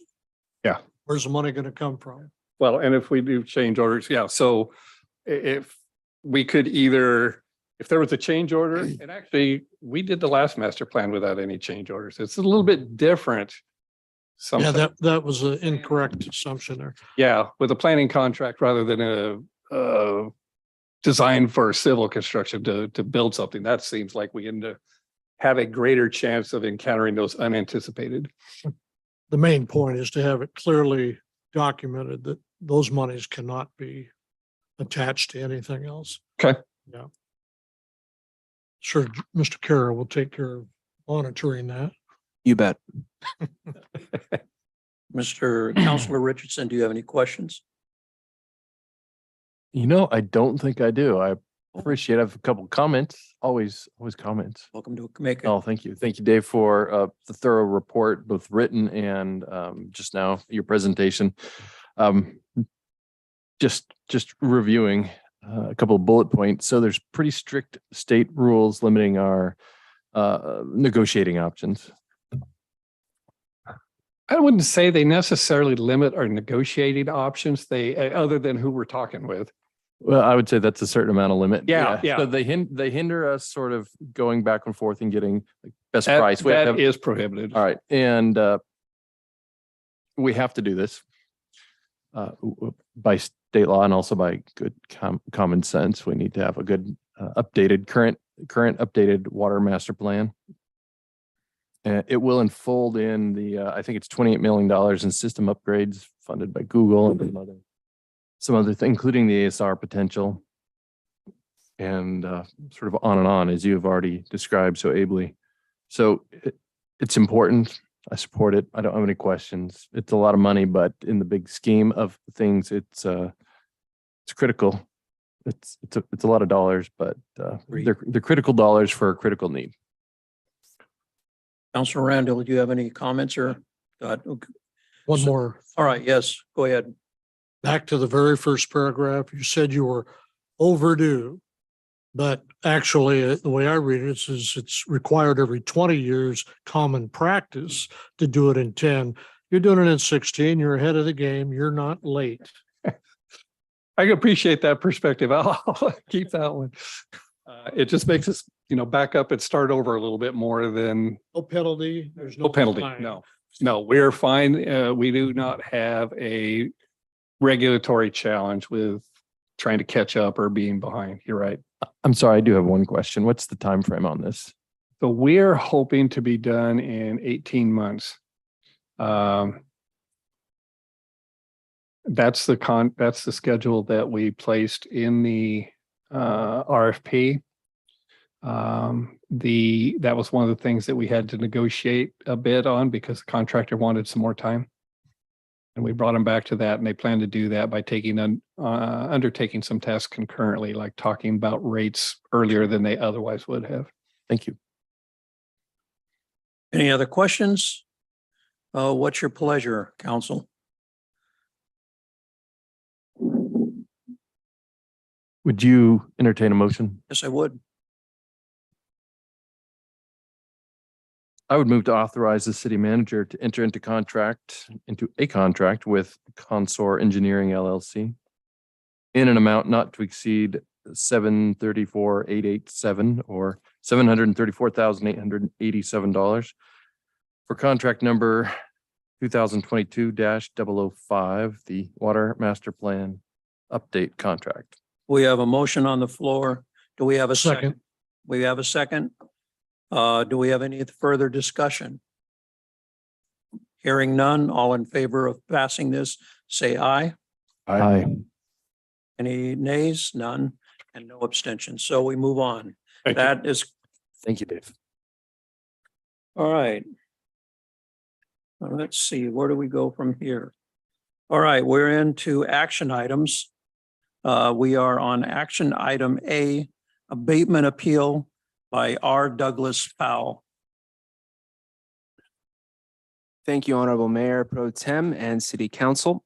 Today, I'm here to talk to you all about an abatement appeal. And so very regularly, we will have the city's codes enforcement officer, Nikki Lesich, who's here with us this evening, go out and enforce Title V of our municipal code connected with general offenses, specifically Chapter 5.04 connected with nuisances. And so very irregularly will somebody appeal a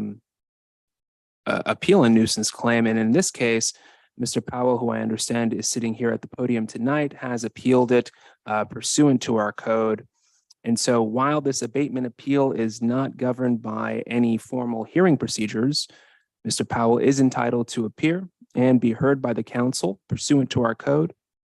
And the city informed Mr. Powell of this abatement appeal hearing by certified, regular, and electronic mail dispatched 1 week ago, October 17th, the same day Mr. Powell delivered his notice of his appeal.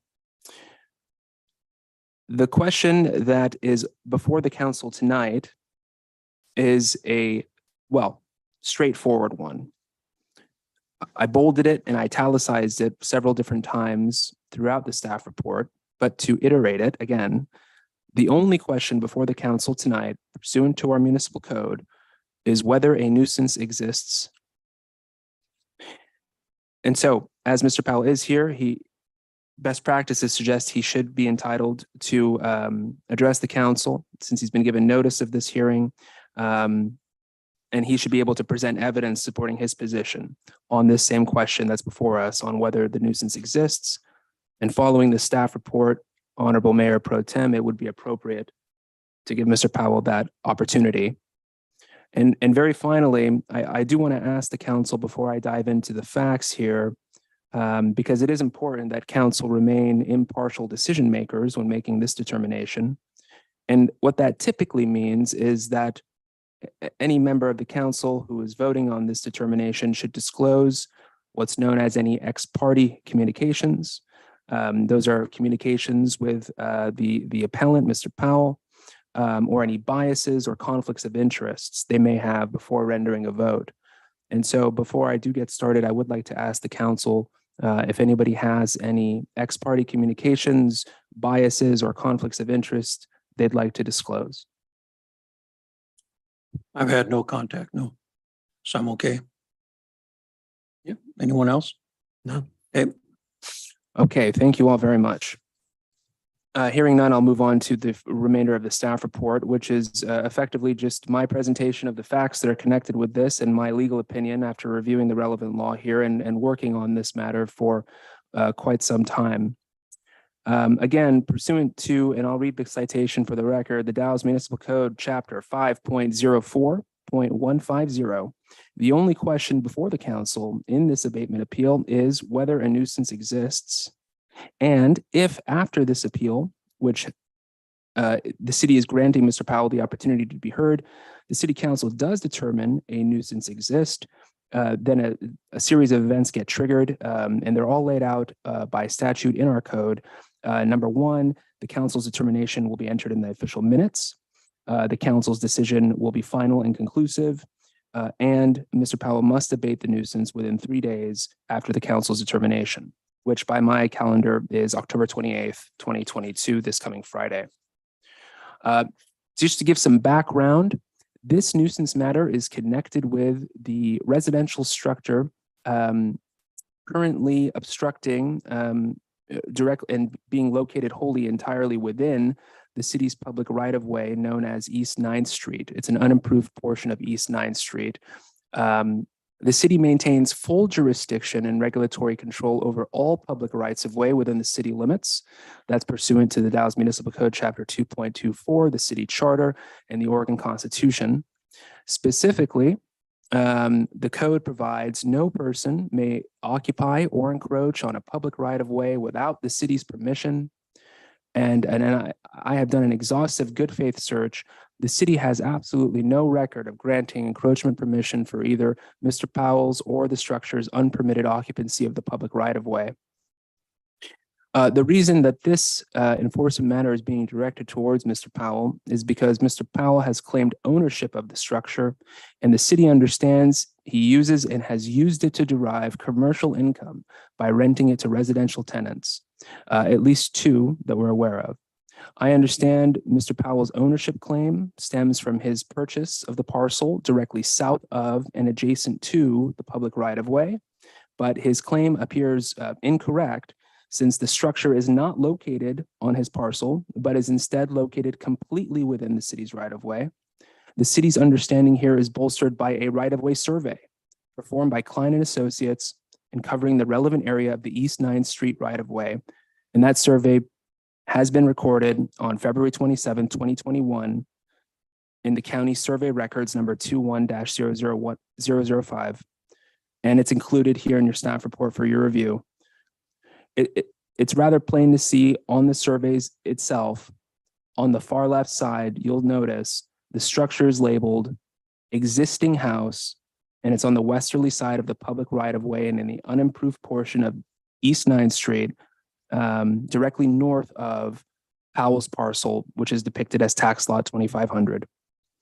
And so all of this talk about right-of-ways, and I think I said the word nuisance maybe once, I want to touch base on what Oregon common law and statutory law concerns itself with when it comes to right-of-way. Since Oregon has been a state, encroachments on the public right-of-way have been deemed public nuisances subject to abatement as a matter of law.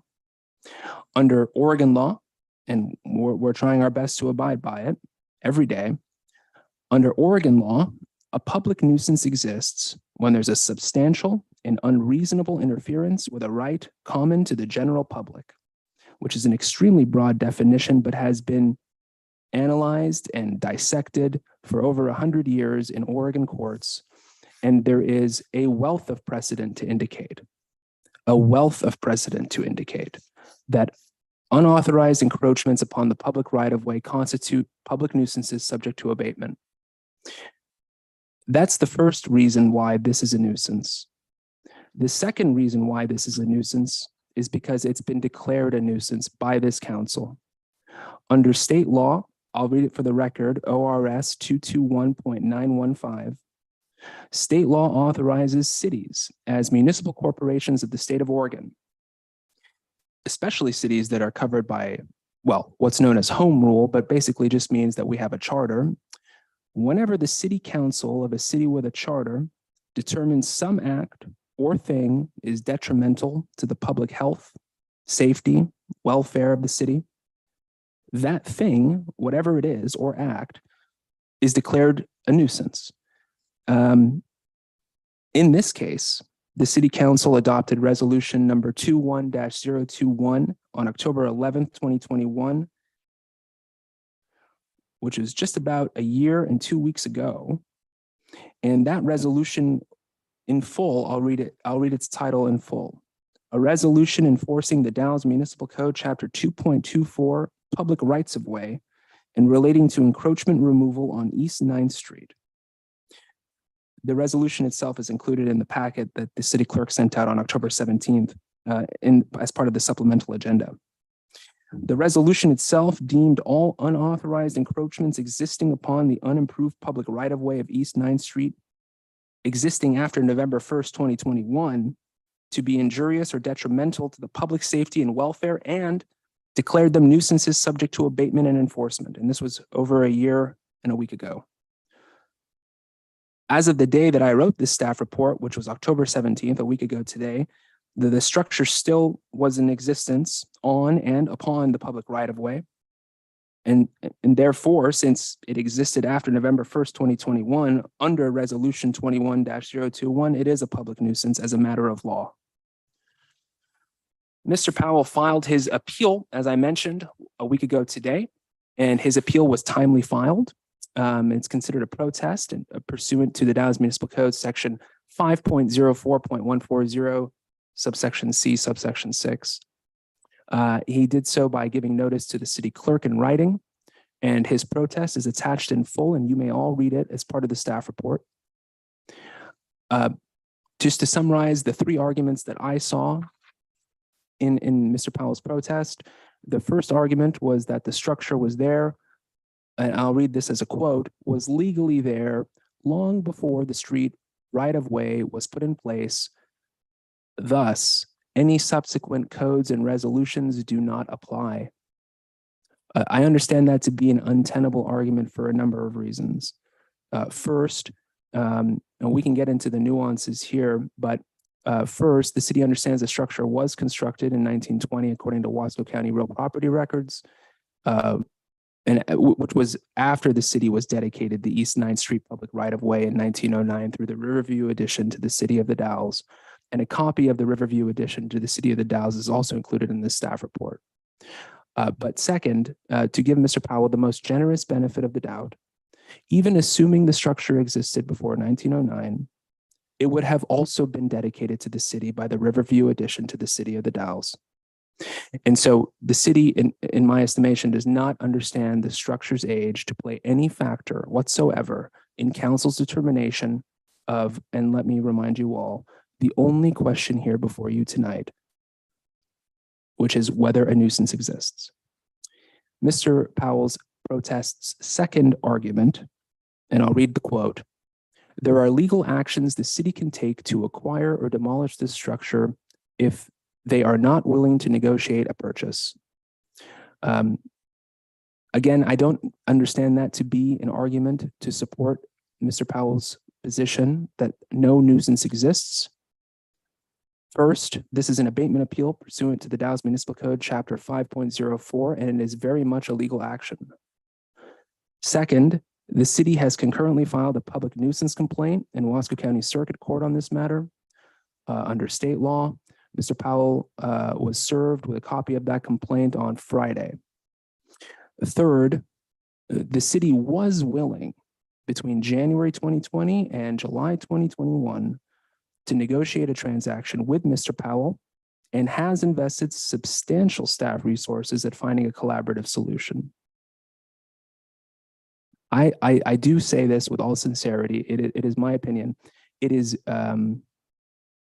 unreasonable to characterize the city's efforts here as, quote, not willing to negotiate. In fact, Dave Anderson, the Public Works Director, and I, who was just here at the podium, met with Mr. Powell twice over the phone very early on in this ordeal, in January 2021 and in February of 2021. And after those conversations, we continued to correspond over a few emails and a few letters. And then we corresponded through counsel. Mr. Powell retained an attorney, one of the most outstanding attorneys in the state of Oregon, an attorney that I looked up to very much until, I still do. He passed away last year, but not before he informed me that he had to terminate his representation of Mr. Powell after several months that me and this attorney were working at negotiating this agreement in very much a good faith, very much good faith. One of the things that Mr. Powell's attorney and I talked about during our times of negotiations was coming to a compromise involving no money being involved. The city would finance the cost of the demolition of the house in exchange for Mr. Powell signing a release. And that was it. But it's my understanding that Mr. Powell terminated those negotiations and his attorney subsequently fired him. But for unknown reasons, but they appear to be money motivated.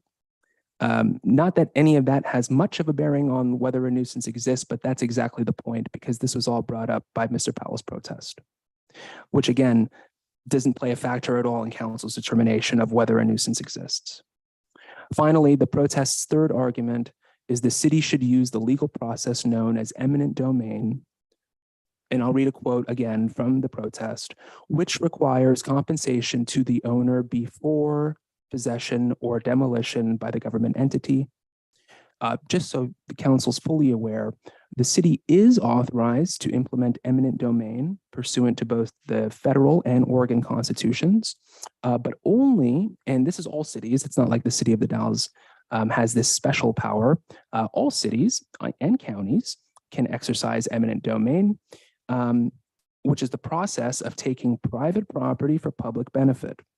But in those cases, and in all cases involving the taking of private property for public benefit, the city or the county or the state or the federal government is required to provide what's known as just compensation, which has to be equivalent to the value of the private property it takes. And so the power there derives from the inherent power of government to improve public interests, but it can't do so unfairly. However, in this case, eminent domain appears to be completely inapplicable because the structure is already public property and it is already upon public property. And Mr. Powell uses it without the city's permission in violation of Oregon and city law. The city does not understand eminent domain to play any factor in council's determination of whether a nuisance exists. My opinion is the protest does not speak to the only question before the council here, and therefore does not dispute the city's position that the structure is a nuisance as a matter of law. Council must make one of the two below motions indicated in the staff report to resolve this matter with finality. I advise council determine the structure constitutes a public nuisance pursuant to the Dallas Municipal Code, Chapter 5.04. Oftentimes, well, I won't say often, but very irregularly will I ever present a staff report that I will also say you all must make a motion. It just so happens that given the nature of what we're talking about here, considering that this is an appeal from a city administrative enforcement action, there must be a decision made here. It's not one that we can punt down the road or ignore. And so one of the two choices that are available, well, both choices are available to you at the bottom of the staff report on page 404. And staff's recommendation, again, is to move to determine the structure constitutes an existing nuisance pursuant to the Dallas Municipal Code, Chapter 5.04. Honorable Mayor Pro Tem, it would be appropriate to allow Mr. Powell the opportunity to address the council and be heard and to present evidence to support his position that a nuisance does not exist at this time. Mr. Powell, would you please state your full name and address? And this is your opportunity to share your side of the story. Okay, my name is R. Douglas Powell. I live at 1423 East 11th Street in the Dalles. You have the floor, sir. One of the issues seems to be whether the house was built before or after the city right-of-way was put in place. And I have definitive proofs that it was there before the city right-of-way was put in place. It was a larger parcel at that time, and it was legally put there.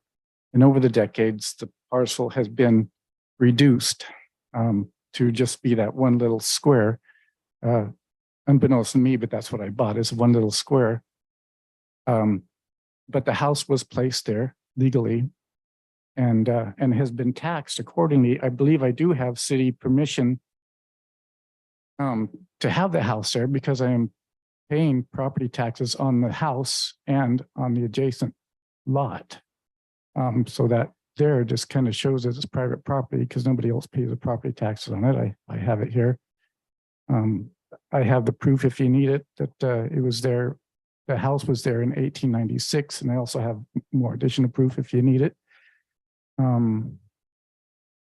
That's basically it. I left a fact sheet that I believe Isetta has passed around to you all that shows my side of the story as I understand it.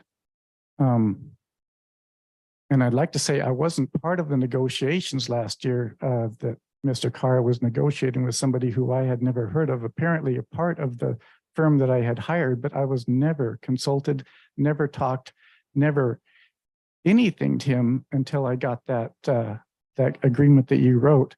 I had never had any contact or any part of that conversation. So to say I wasn't negotiable is just not the case. I still have no idea who that guy was that you were negotiating with. Never once have had any consultation or talk with him. Phone, email, nothing. So I was pretty surprised to get that. Well, I'd just like to get this settled before we take it to, legal action. I am negotiable. Perfectly willing to negotiate. I'd rather do it one-on-one with somebody, or 6-on-1 if that's what it takes.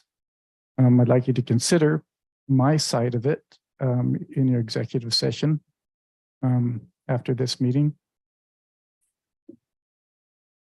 And I think the fact sheet that I presented pretty much says my case. We all have it in front of us. Cancel the executive session, that there is no executive session. Okay. Yeah, however you do it. Yeah. I do have this if you need it. I do pay property taxes on the structure as well as the land adjacent to it, which I had no idea it wasn't on the land that it was supposed to be on when I bought the place. And I don't think I shouldn't be held liable to remove something that I didn't place there. I unknowingly bought this problem properly, which would not have happened. But here I am. Understood. I think that's all I have. Okay.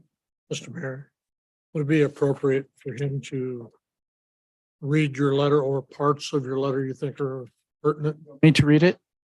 We have it.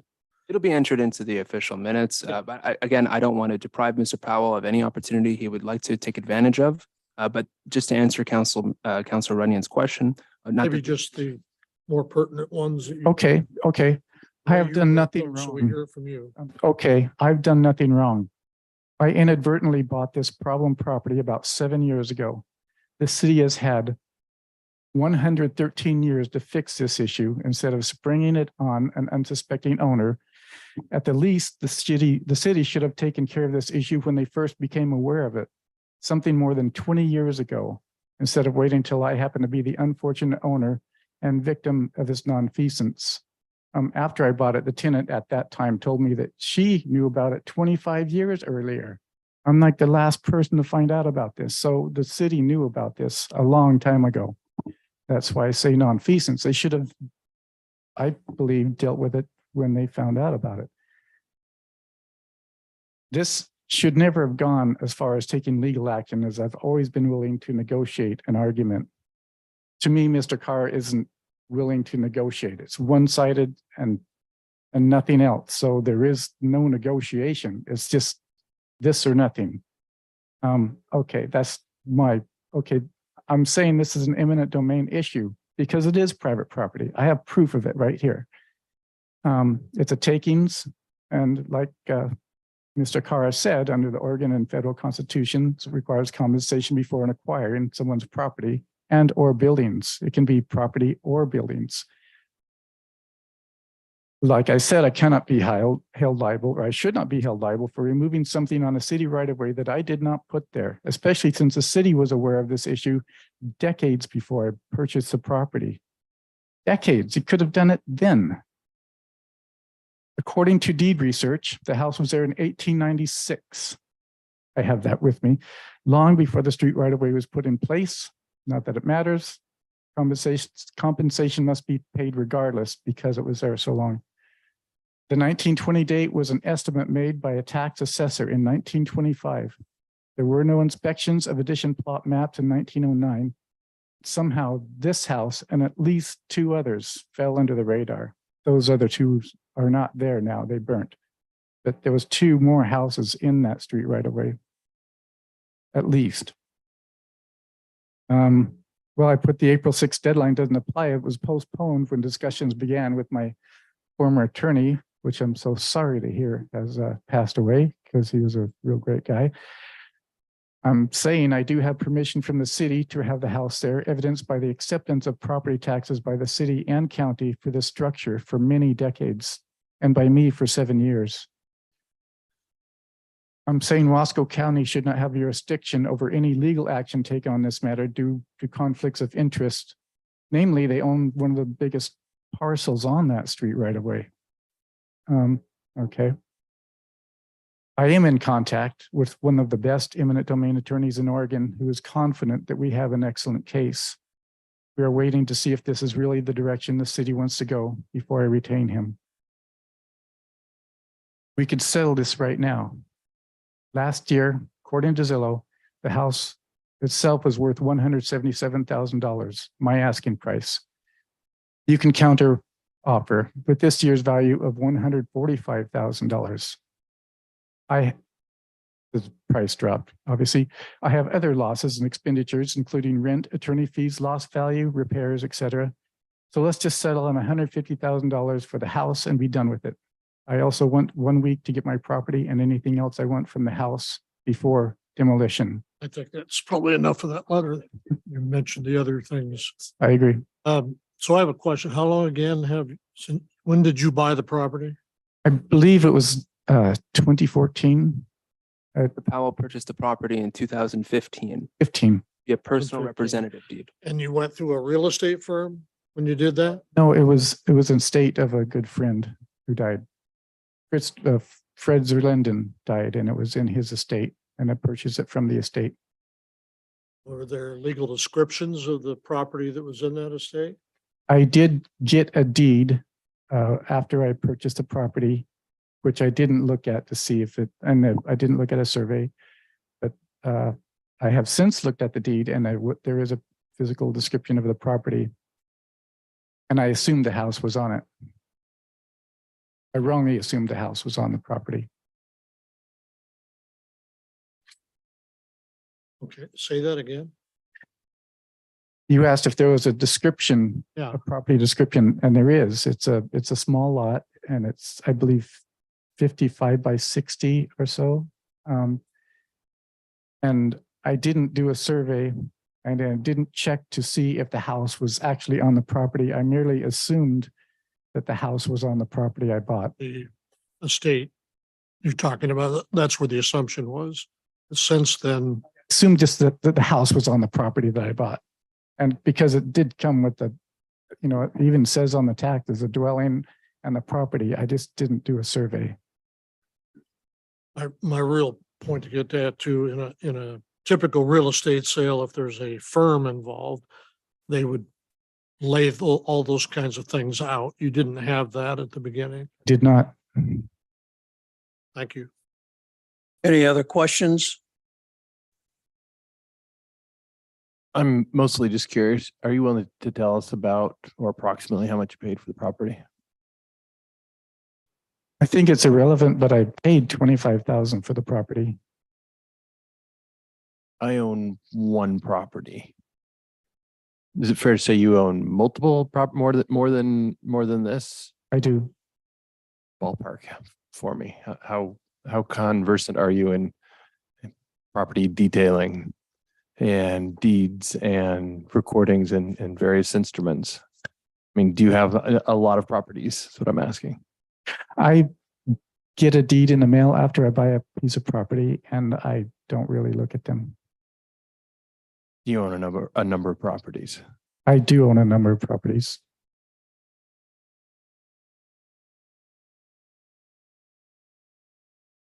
Any other questions?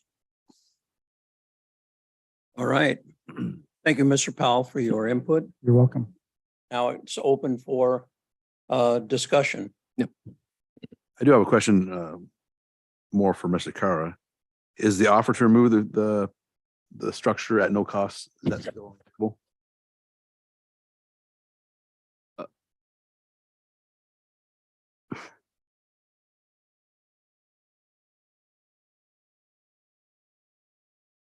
That's a great question, Councilor Randall. Probably not. Probably not. Look, I act as an agent for this council. I serve at your pleasure. If this is the wish of the council, we could figure something out. I highly advise against it for a number of reasons. Not that it's up to me.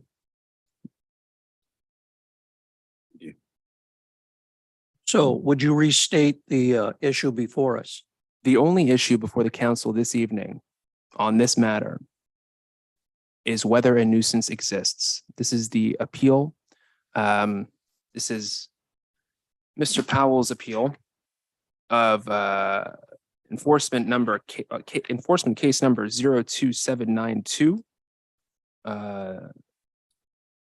for public nuisance and resulting from the obstruction and encroachment of the city's public right-of-way of East 9th Street by the residential structure that Mr. Powell claims ownership of. Again, the city's position and the city attorney's opinion is that the structure undoubtedly constitutes a public nuisance under Oregon common law and statutory law and city code. And it would be appropriate to abate the nuisance pursuant to our code. And I advise council make the determination consistent with staff's recommendation to move to determine the structure constitutes an existing nuisance pursuant to the Dallas Municipal Code, Chapter 5.04. I may ask a clarifying question. Yes, you may. Jonathan, as you just mentioned, the question before the council this evening is whether or not the nuisance exists. And if the council affirms that a nuisance exists, the property must be abated within 3 days by the property owner. That's exactly right. And so I mentioned that at the very beginning of my staff report, so it's very timely because quite some time has passed since then to remind everyone what the next steps are pursuant to the code. And pursuant to the code, upon council's determination that the structure constitutes an existing nuisance, Mr. Powell will have 3 days to take every opportunity to demolish the structure on his own.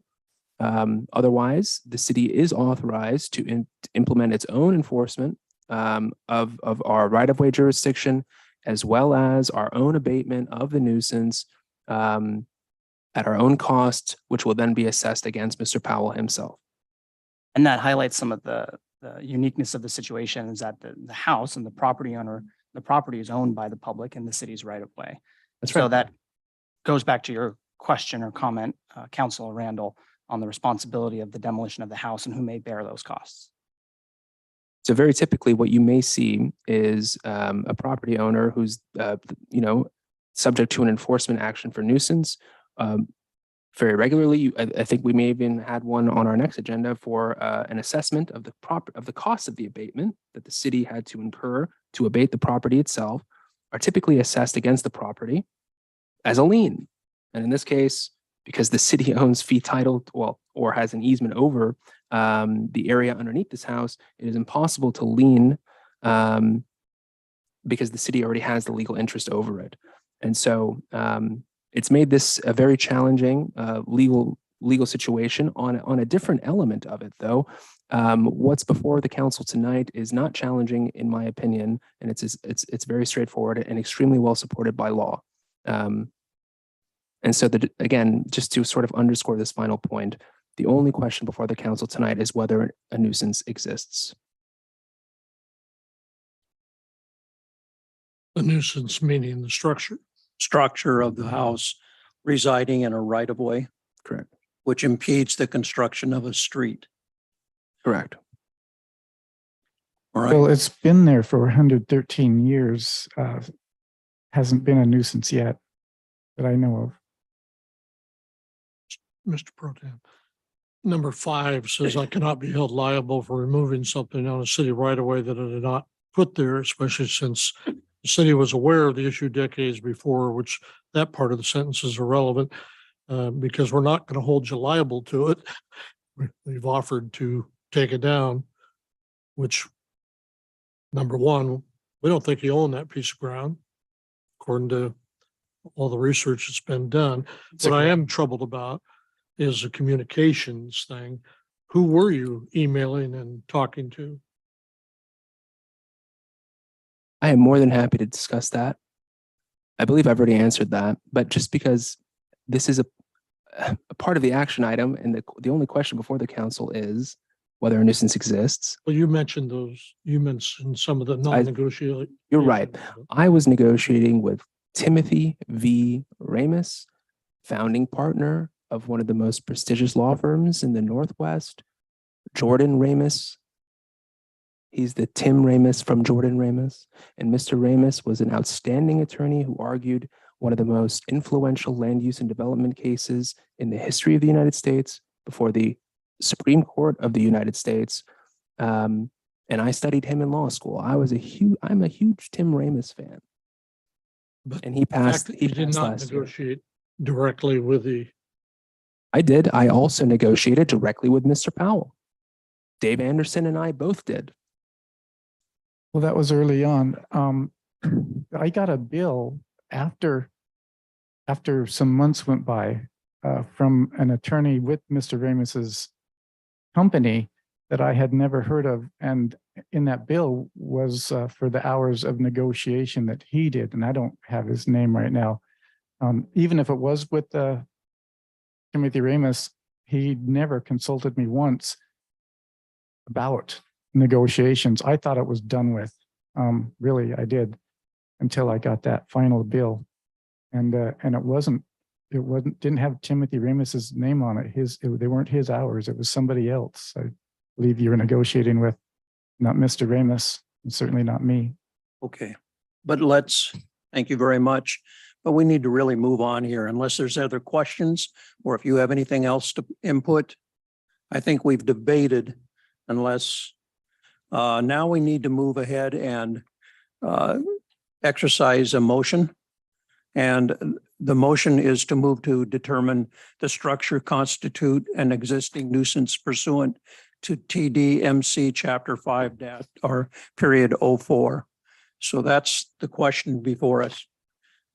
Can I hear a motion? I move to determine the structure constitutes an existing nuisance pursuant to the Dallas Municipal Code, Chapter 5.04. And do we have a second? I have a couple of questions. First, Mr. Mayor Pro Tem, Sure. I don't know if it's appropriate to ask now or after it's been seconded. Let's get a second and then ask any questions you have, and then that will enter into the final vote.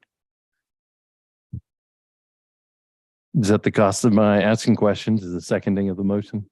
Second. All right. We have a second on that, and now you have the floor. Jonathan, does the fact that Mr. Powell says he has paid taxes on the structure itself change our position at all? No.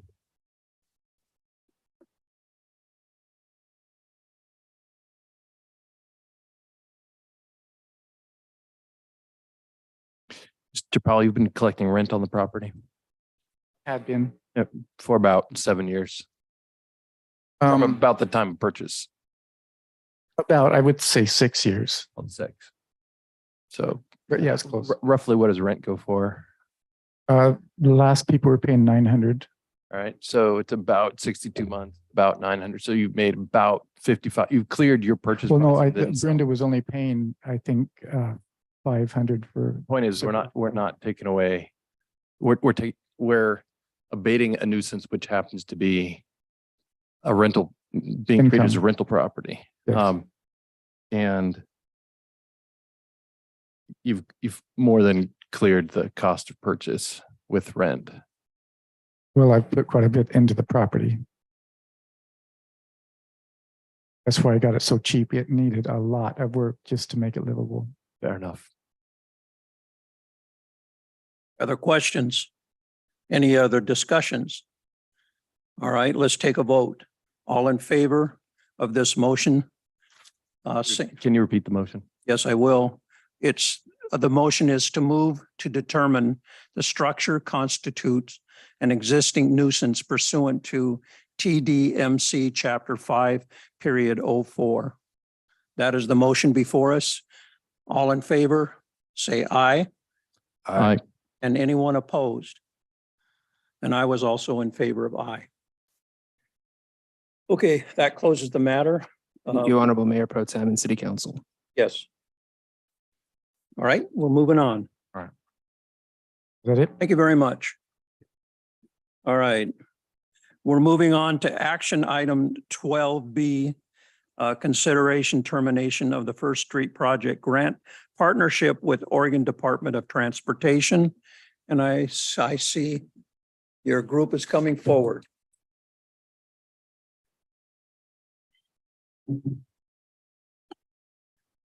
Mr. Chandler, Good evening. good evening. Let me pull up my screen real quick.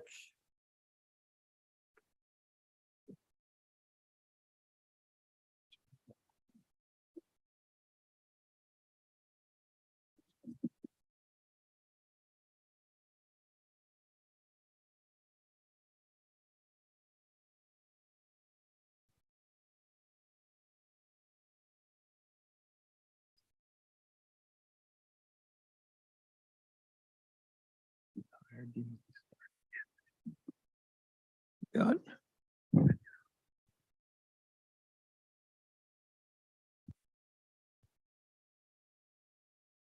All right, good evening, Mayor Pro Tem, councilors, Joshua Chandler, Community Development Department. The next item on the agenda this evening is regarding the First Street project and the consideration for the termination of local agency agreement number 24441, which is the city's agreement on the project with the Oregon Department of Transportation. As many of you are aware, this project's been around for quite a while, not only here in the Dalles, but I believe it's one of the oldest in the books right now for ODOT as well.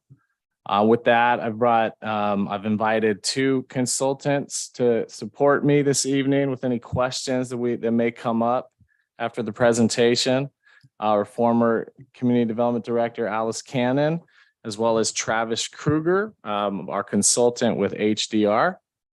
One item worth noting here is that this termination is not the result of any issues between the city and ODOT by any means. This is more both sides acknowledging the benefits of actually terminating this agreement.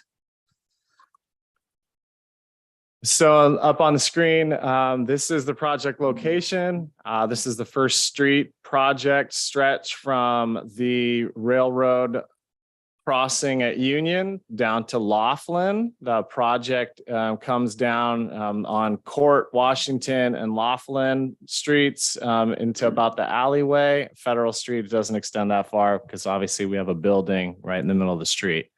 The former project scope, the original project scope was actually pretty much the same area, but it had an undercrossing at Washington. There was a Washington Street Plaza. And there was an undercrossing that went underneath the railroad. As you can imagine, there was a considerable amount of price for that plaza. A little bit of background. The original grant that the city and ODOT signed was approved in May of 2008. This project was partially funded by the Federal American Recovery and Reinvestment Act with $1.6 million awarded to the project. There was an agreement. The agreement was amended and the scope was reduced. One of those things reduced was taking away that plaza. That agreement was approved in June 2018. And then in March 2021, the city hired HDR, Travis's team, to be the owner's rep as well as ODOT coordinator. So a little bit on the project status. The project design firm is KPFF. We have plans that are at 95% complete. Right now, there's the major design and coordination tasks that we still have remaining. We're finalizing the retaining wall design along between Union and Washington streets, and then finalizing a right-of-way coordination, mostly with the railroad.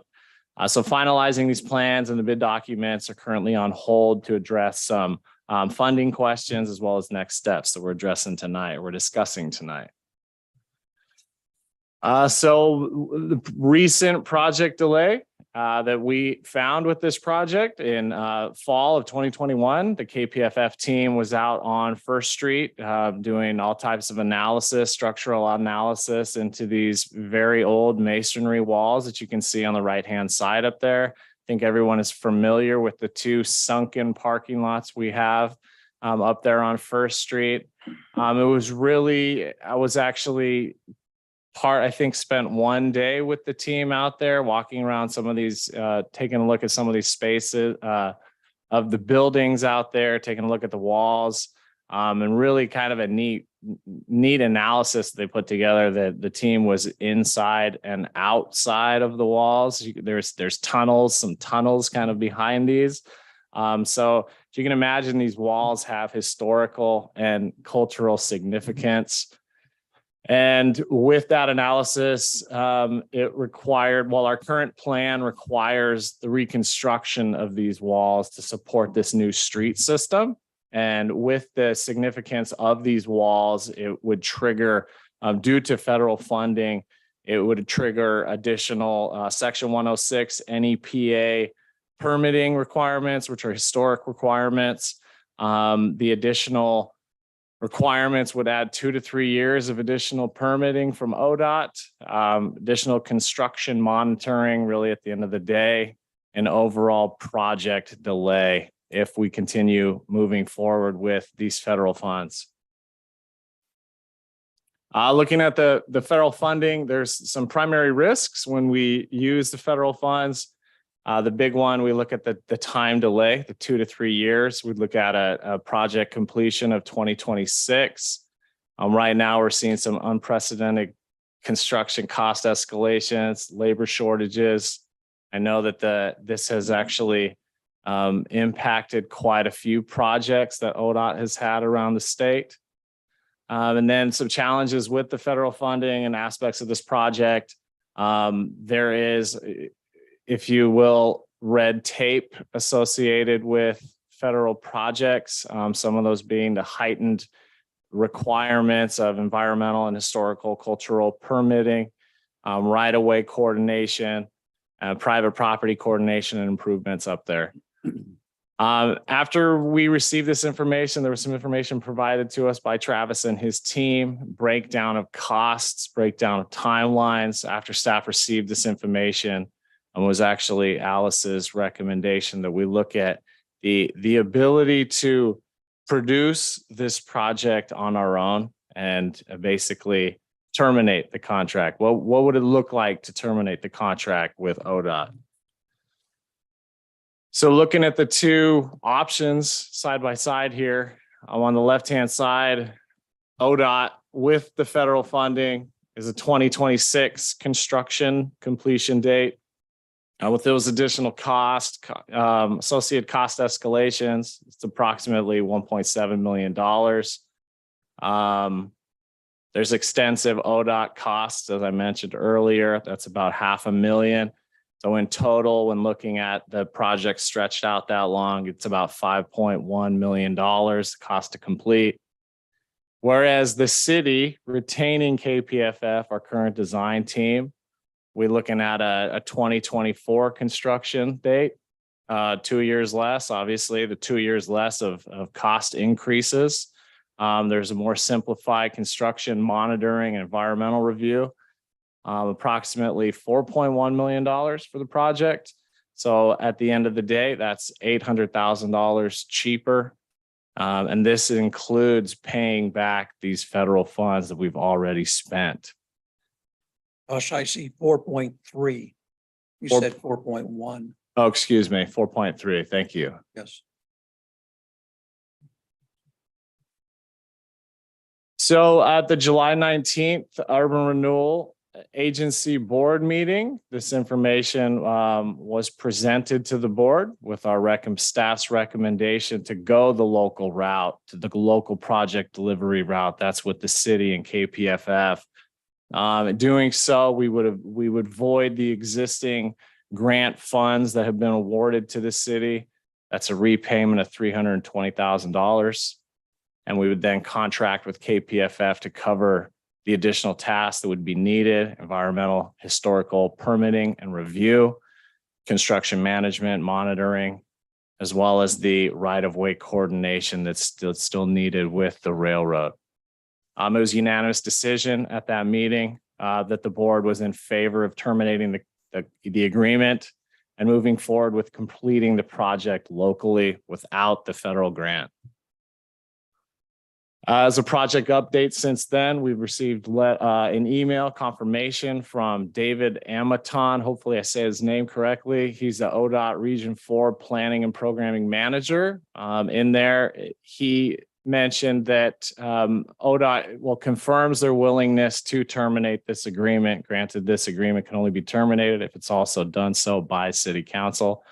But then ODOT also is encouraging the city to request an exception on the repayment of these funds. So there's a 50-50 chance that we may not have to pay those funds back. So really, that would then be an additional icing on the cake or cherry on top, however you want to say it. But council alternatives for you tonight. Move to authorize the city manager or designee to write, sign, and send a letter or email to ODOT indicating the city's desire to cancel the First Street project and terminate the local agency high priority project number 24441. Another option would be to decline to authorize the city manager and direct staff to do otherwise. I am more than happy to answer any questions. Questions? Yes, Mr. Runyon. 320,000, has that been spent already or is that in holding somewhere? That's what's been spent. So where would the repayment come from? The repayment would come from the city's budget. We budgeted for the project. Angie has probably a clearer answer. Those funds are budgeted. Maybe she does. We budget annually to be able to spend all those funds.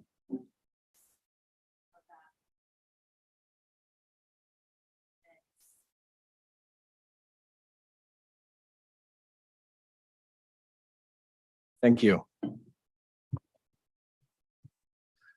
Any other questions? Do we have any questions of the panel? I was in the Urban Renewal Agency meeting where we went through this back in, well, it says here in July. Time flies. It's hard to say no to doing something faster by years and cheaper by hundreds of thousands of dollars. I agree, and I was part of that debate as well. No. All right, anything else? No other comments, questions? Let's go ahead and take a motion. Anyone? I'll do. And first I have to say, it's good to see Alice here again. Yes. Move to accept staff recommendation to authorize the city manager or designee to write, sign, and send a letter or email to ODOT indicating the city's desire to cancel the First Street Downtown Riverfront Access Project and terminate local agency high priority project agreement number 24441.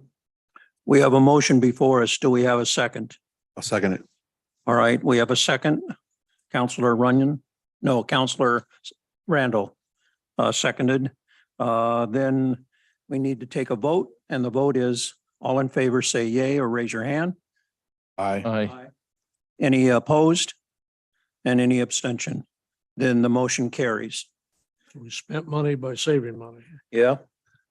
Okay, Great, thank you. you're still on, I believe, aren't you? Josh, to the. No. Nope. Well, okay, let me Let's see. cancel it then. We're moving on to 12C. Thank you, Director. And I Chandler. have something that I need to read, I believe. Yes, I do. All right, we have a staff report. Who's going to give this report? Mayor Pro Tem, that'll be me. Oh, well then, excellent. Let's go ahead and receive that staff report. Thank you, Honorable Mayor Pro Tem and members of the City Council. The issue before you here on this action item 12C is the adoption of General Ordinance number 22-1390, an ordinance amending the Dallas Municipal Code, Chapter 2.20, Sidewalk Maintenance, and Chapter 2.24, Public Rights of Way for legal sufficiency. And attached to this staff report, you will find my proposed general ordinance. Again, let's talk about public rights of way. But before we get there, I want to touch base on the first part of this ordinance connected with sidewalk maintenance.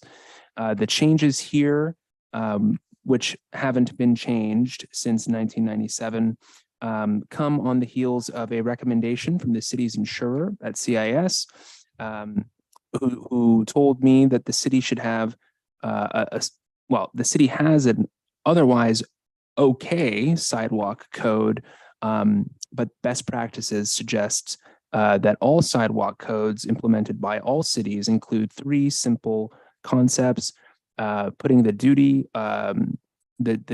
to maintain sidewalks on the adjacent property owner, putting the liability on the adjacent property owner for any defectively maintained sidewalks, and having the adjacent landowner indemnify the city from liability connected with injuries stemming from defectively maintained sidewalks.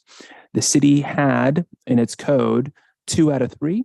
And so this ordinance attempts to include and proposes for your consideration here tonight an indemnity provision to give the city as much protection as best practices suggest it should have according to the city's insurer.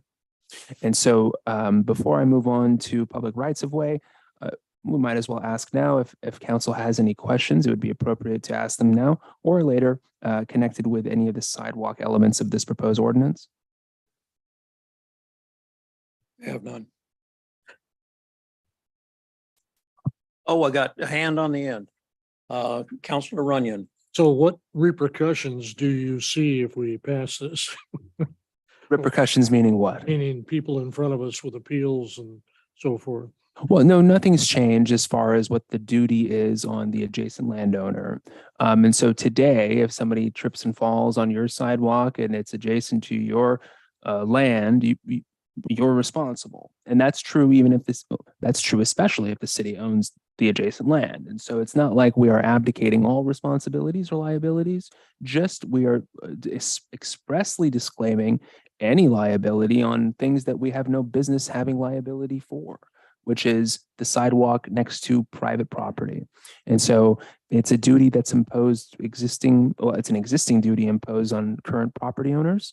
And again, the only change that I'm proposing here is just to be consistent with our insurer, which basically says, in no way will we ever be liable. What it currently says is, and this is almost a quote, I don't have it in front of me. It says something to the effect of, if the city pays for any injury stemming from this kind of thing, then the property owner shall reimburse the city. This provision, and that's very old language from 97, this provision makes it so that the city will never pay and then have to seek reimbursement.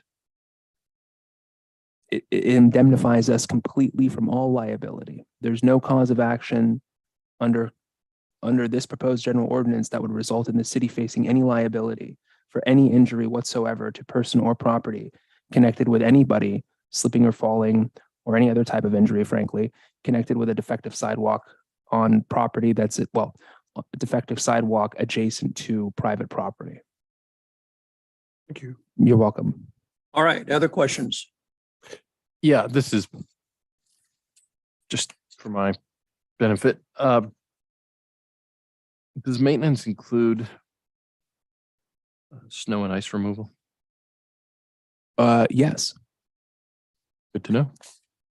I do an excellent job on mine, by the way, but it's a short. I'll come out and check.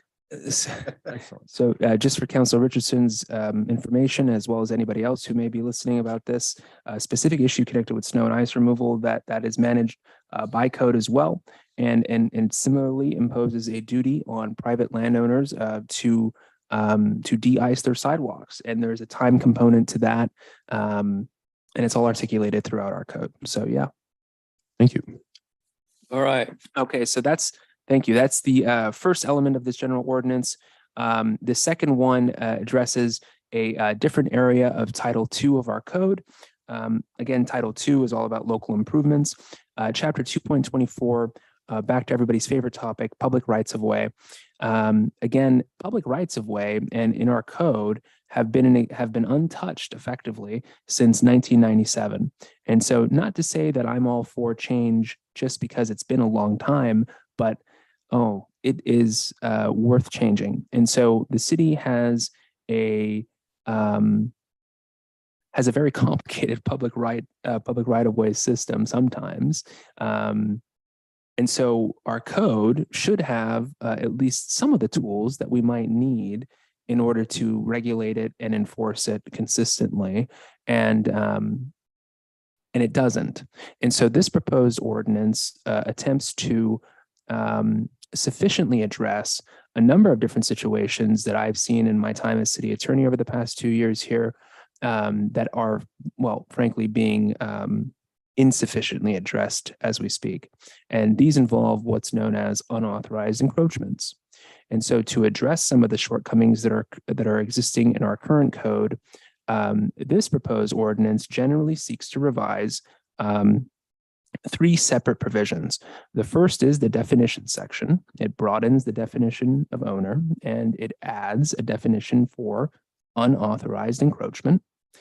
The second revision gives the city additional flexibility in deciding the manner in which it grants permission to occupy or encroach on its public rights of way. So currently under our code, the city only grants its permission through licenses, franchises, and agreements. Does that sound right? No. Oh, permits. Thank you, Dave. It is permits. And so this definition expands that to make those some of the ways that the city can grant permission and not limit ourselves by a document's name or purpose. And the third change improves the city's enforcement authority. It imposes a cap on the total penalty potentially imposed, which we didn't have previously. And this comes directly from the city's insurer. The second way it changes our enforcement authority is by imposing a duty and personal liability on anybody who owns or claims ownership of an unauthorized encroachment. And it puts the duty on them to remove it from and restore the public right-of-way to its original condition after being noticed by the city. It also allows the city to remove unauthorized encroachments and restore the public right-of-way if the owner fails to do so in the time indicated, as well as authorizing the city to seek reimbursement of its actual and administrative costs in that removal and restoration.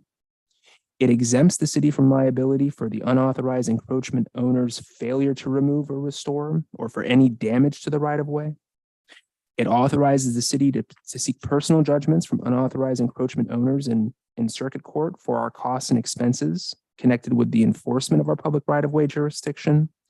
And finally, it declares the installation, maintenance, or existence of unauthorized encroachments to be public nuisances detrimental to the public health, safety, and welfare, and allows the city the option to abate them pursuant to the provisions of Title V.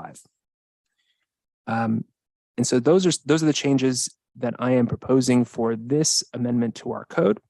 And I will say this to the Honorable Mayor Pro Tem. Under Oregon law, the city must provide an opportunity for anybody interested to comment on the city's enactment of any ordinance it decides to pass that prescribes a new fee.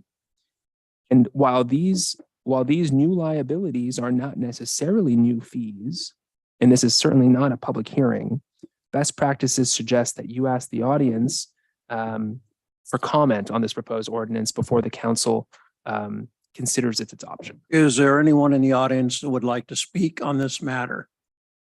Hearing none, I'd like to ask the question I love the most. We got a hand up on the screen. Look up.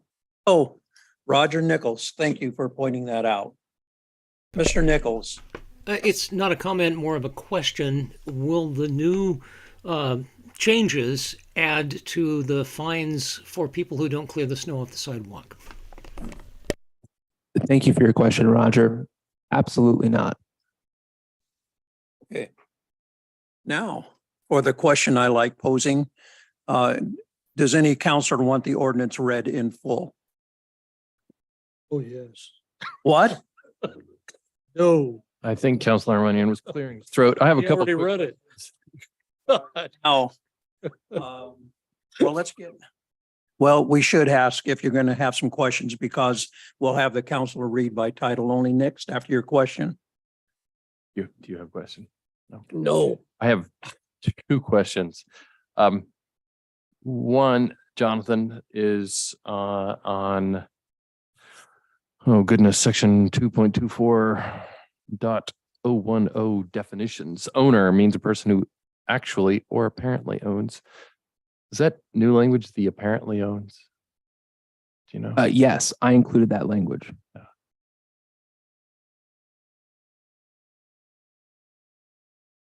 Oftentimes, the reason I'm tripped up by it. Sure. There's a couple different reasons why I included this language. Number one, it's a philosophy connected with how laws are supposed to be written, and they're supposed to. It's a different strokes for different folks. Some city attorneys or state legislators, whoever decides to write the laws, that ultimately get decided on and adopted, will take a philosophy that it should be as over-inclusive as possible to cover as many different situations as possible. And other types of philosophies there are take the exact opposite approach. Laws should be extremely tailored to specific circumstances, and if it doesn't meet that circumstance, then hey, that law is not applicable. And so this is an opportunity for the city to expand on a portion of its code that hasn't been touched since 1997, and so we don't do it often. And so this proposed ordinance when I was drafting these revisions, I decided to take the expansive approach, just considering the relative infrequency with which the city decides to adopt, general ordinances amending its code. We should try to be as inclusive as we can to give the city the maximum protections available to it under law. And so in this case, when I wrote the words "or apparently," it was to cover situations where the owner is not, the actual owner, because of whatever reason there may be, including it is unknown who the true owner is, or mistaken ownership. And apparent ownership is, somebody who claims that they own something out and they hold that out to third parties as being owners. Well, if they're claiming that they own it, certainly they should be understanding of the law connected with it. And so this applies to people or persons that apparently own, as well as those who actually own. And so apparent is a legal term, meaning a third party would have reason to know of their ownership. Thank you. You're My other welcome. question is, without thinking of East 9th Street, are there any particular examples of encroachment that is sort of driving the changes that we are considering? So very frequently, right of way is an invaluably critical public resource that's used for almost everything you can imagine, from streets and cars, but also for utilities and utility lines. And so very often the city will run into situations where we're granting, we'd like to grant somebody an easement, for example, over our public right of way, but our code doesn't allow for an easement over the right of way. In fact, the code only allows for a license over the right of way. And so, I have templates now drafted for easements and licenses to be used. And so easements weren't allowed under our existing code to be used for right of way encroachments, authorized, that is, but they are now. And so this comes up relatively frequently in my day-to-day working with the city on this. In the context of utility easements, or granting somebody an easement to expand their yard, right, for a long time, and they'd like that agreement that they have with the city, which is all that is. It's a grant of permission through an agreement. They'd like that to run with the land, as opposed to being a license that's only given off to the property owner themselves. And so these are very much quality of life improvements for city staff, myself included, and grants the city the flexibility with the understanding that there is a robust regulatory scheme behind it, in order to make this, as optimal for the city as possible. What you might also see coming across public rights of way are abandoned public utility infrastructure, not coming from the city, but coming from telecommunications industries that will just abandon things in the right of way. And so the city needs a mechanism and a tool to be able to enforce against companies that decide to leave their telecom lines or their telecom switch boxes in the public right of way as well. So there are so many different applications for this. And again, considering that it hasn't been updated since 97, I didn't want to have to do it again. So 1997, it's not that long ago to some of us. really, Well, I'm looking at the mayor pro tem. Thank you for your work on this. you bet. All right, any other questions? If none, City Clerk, would you please read the ordinance by title only?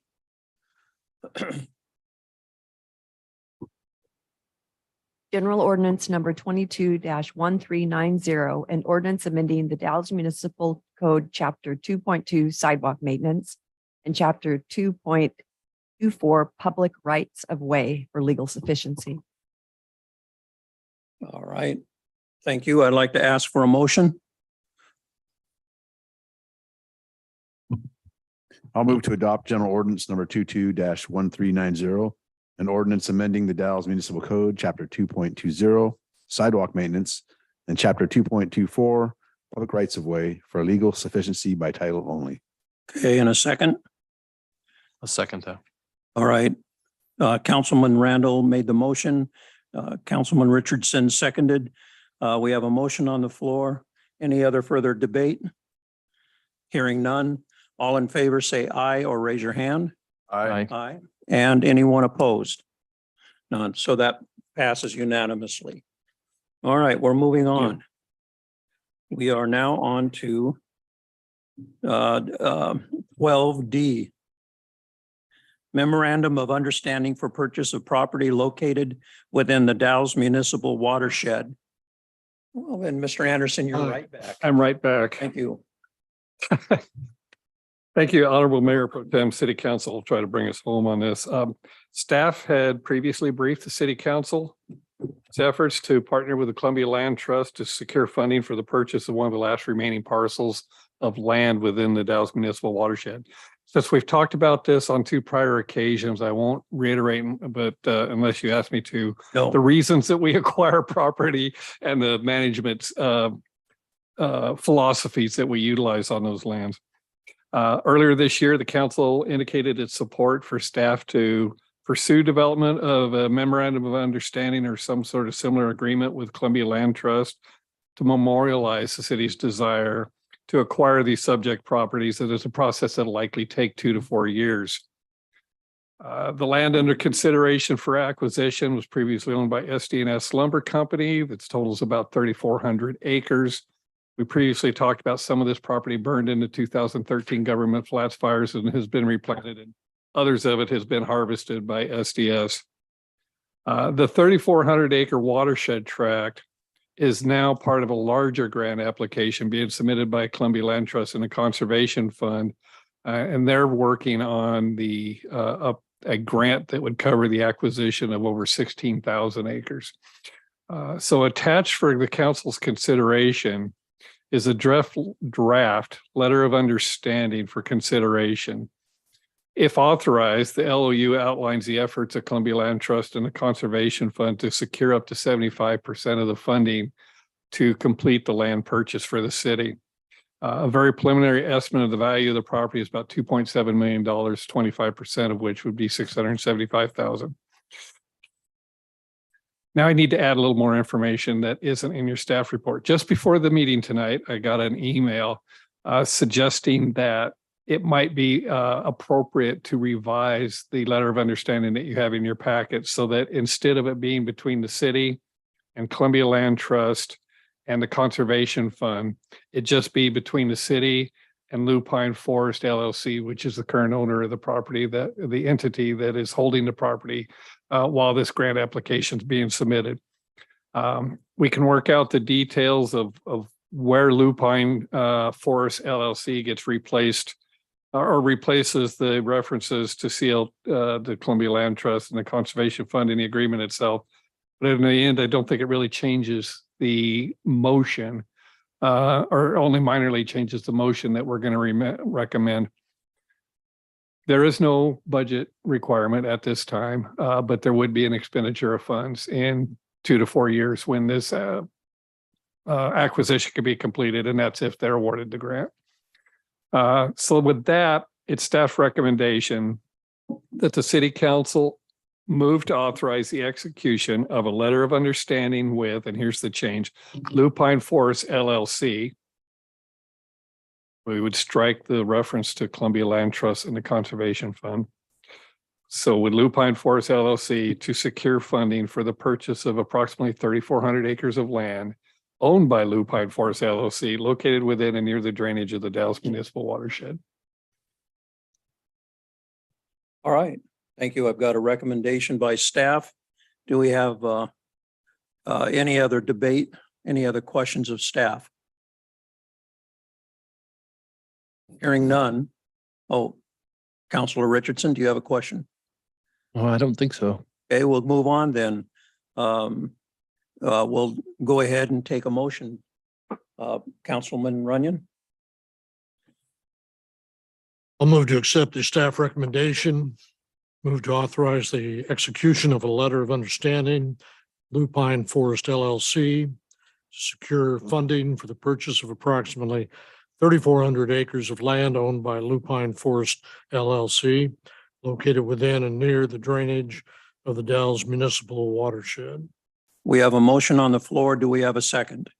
I'll second that. Do we have any other debate, any other questions? Hearing none. All in favor, say aye or raise your hand. Aye. And any opposed? It stands. The motion is carried. Thank All right. Do we have any other items coming before the council? Any other items coming before the council? Give me any time. I'm, All right, this meeting is adjourned.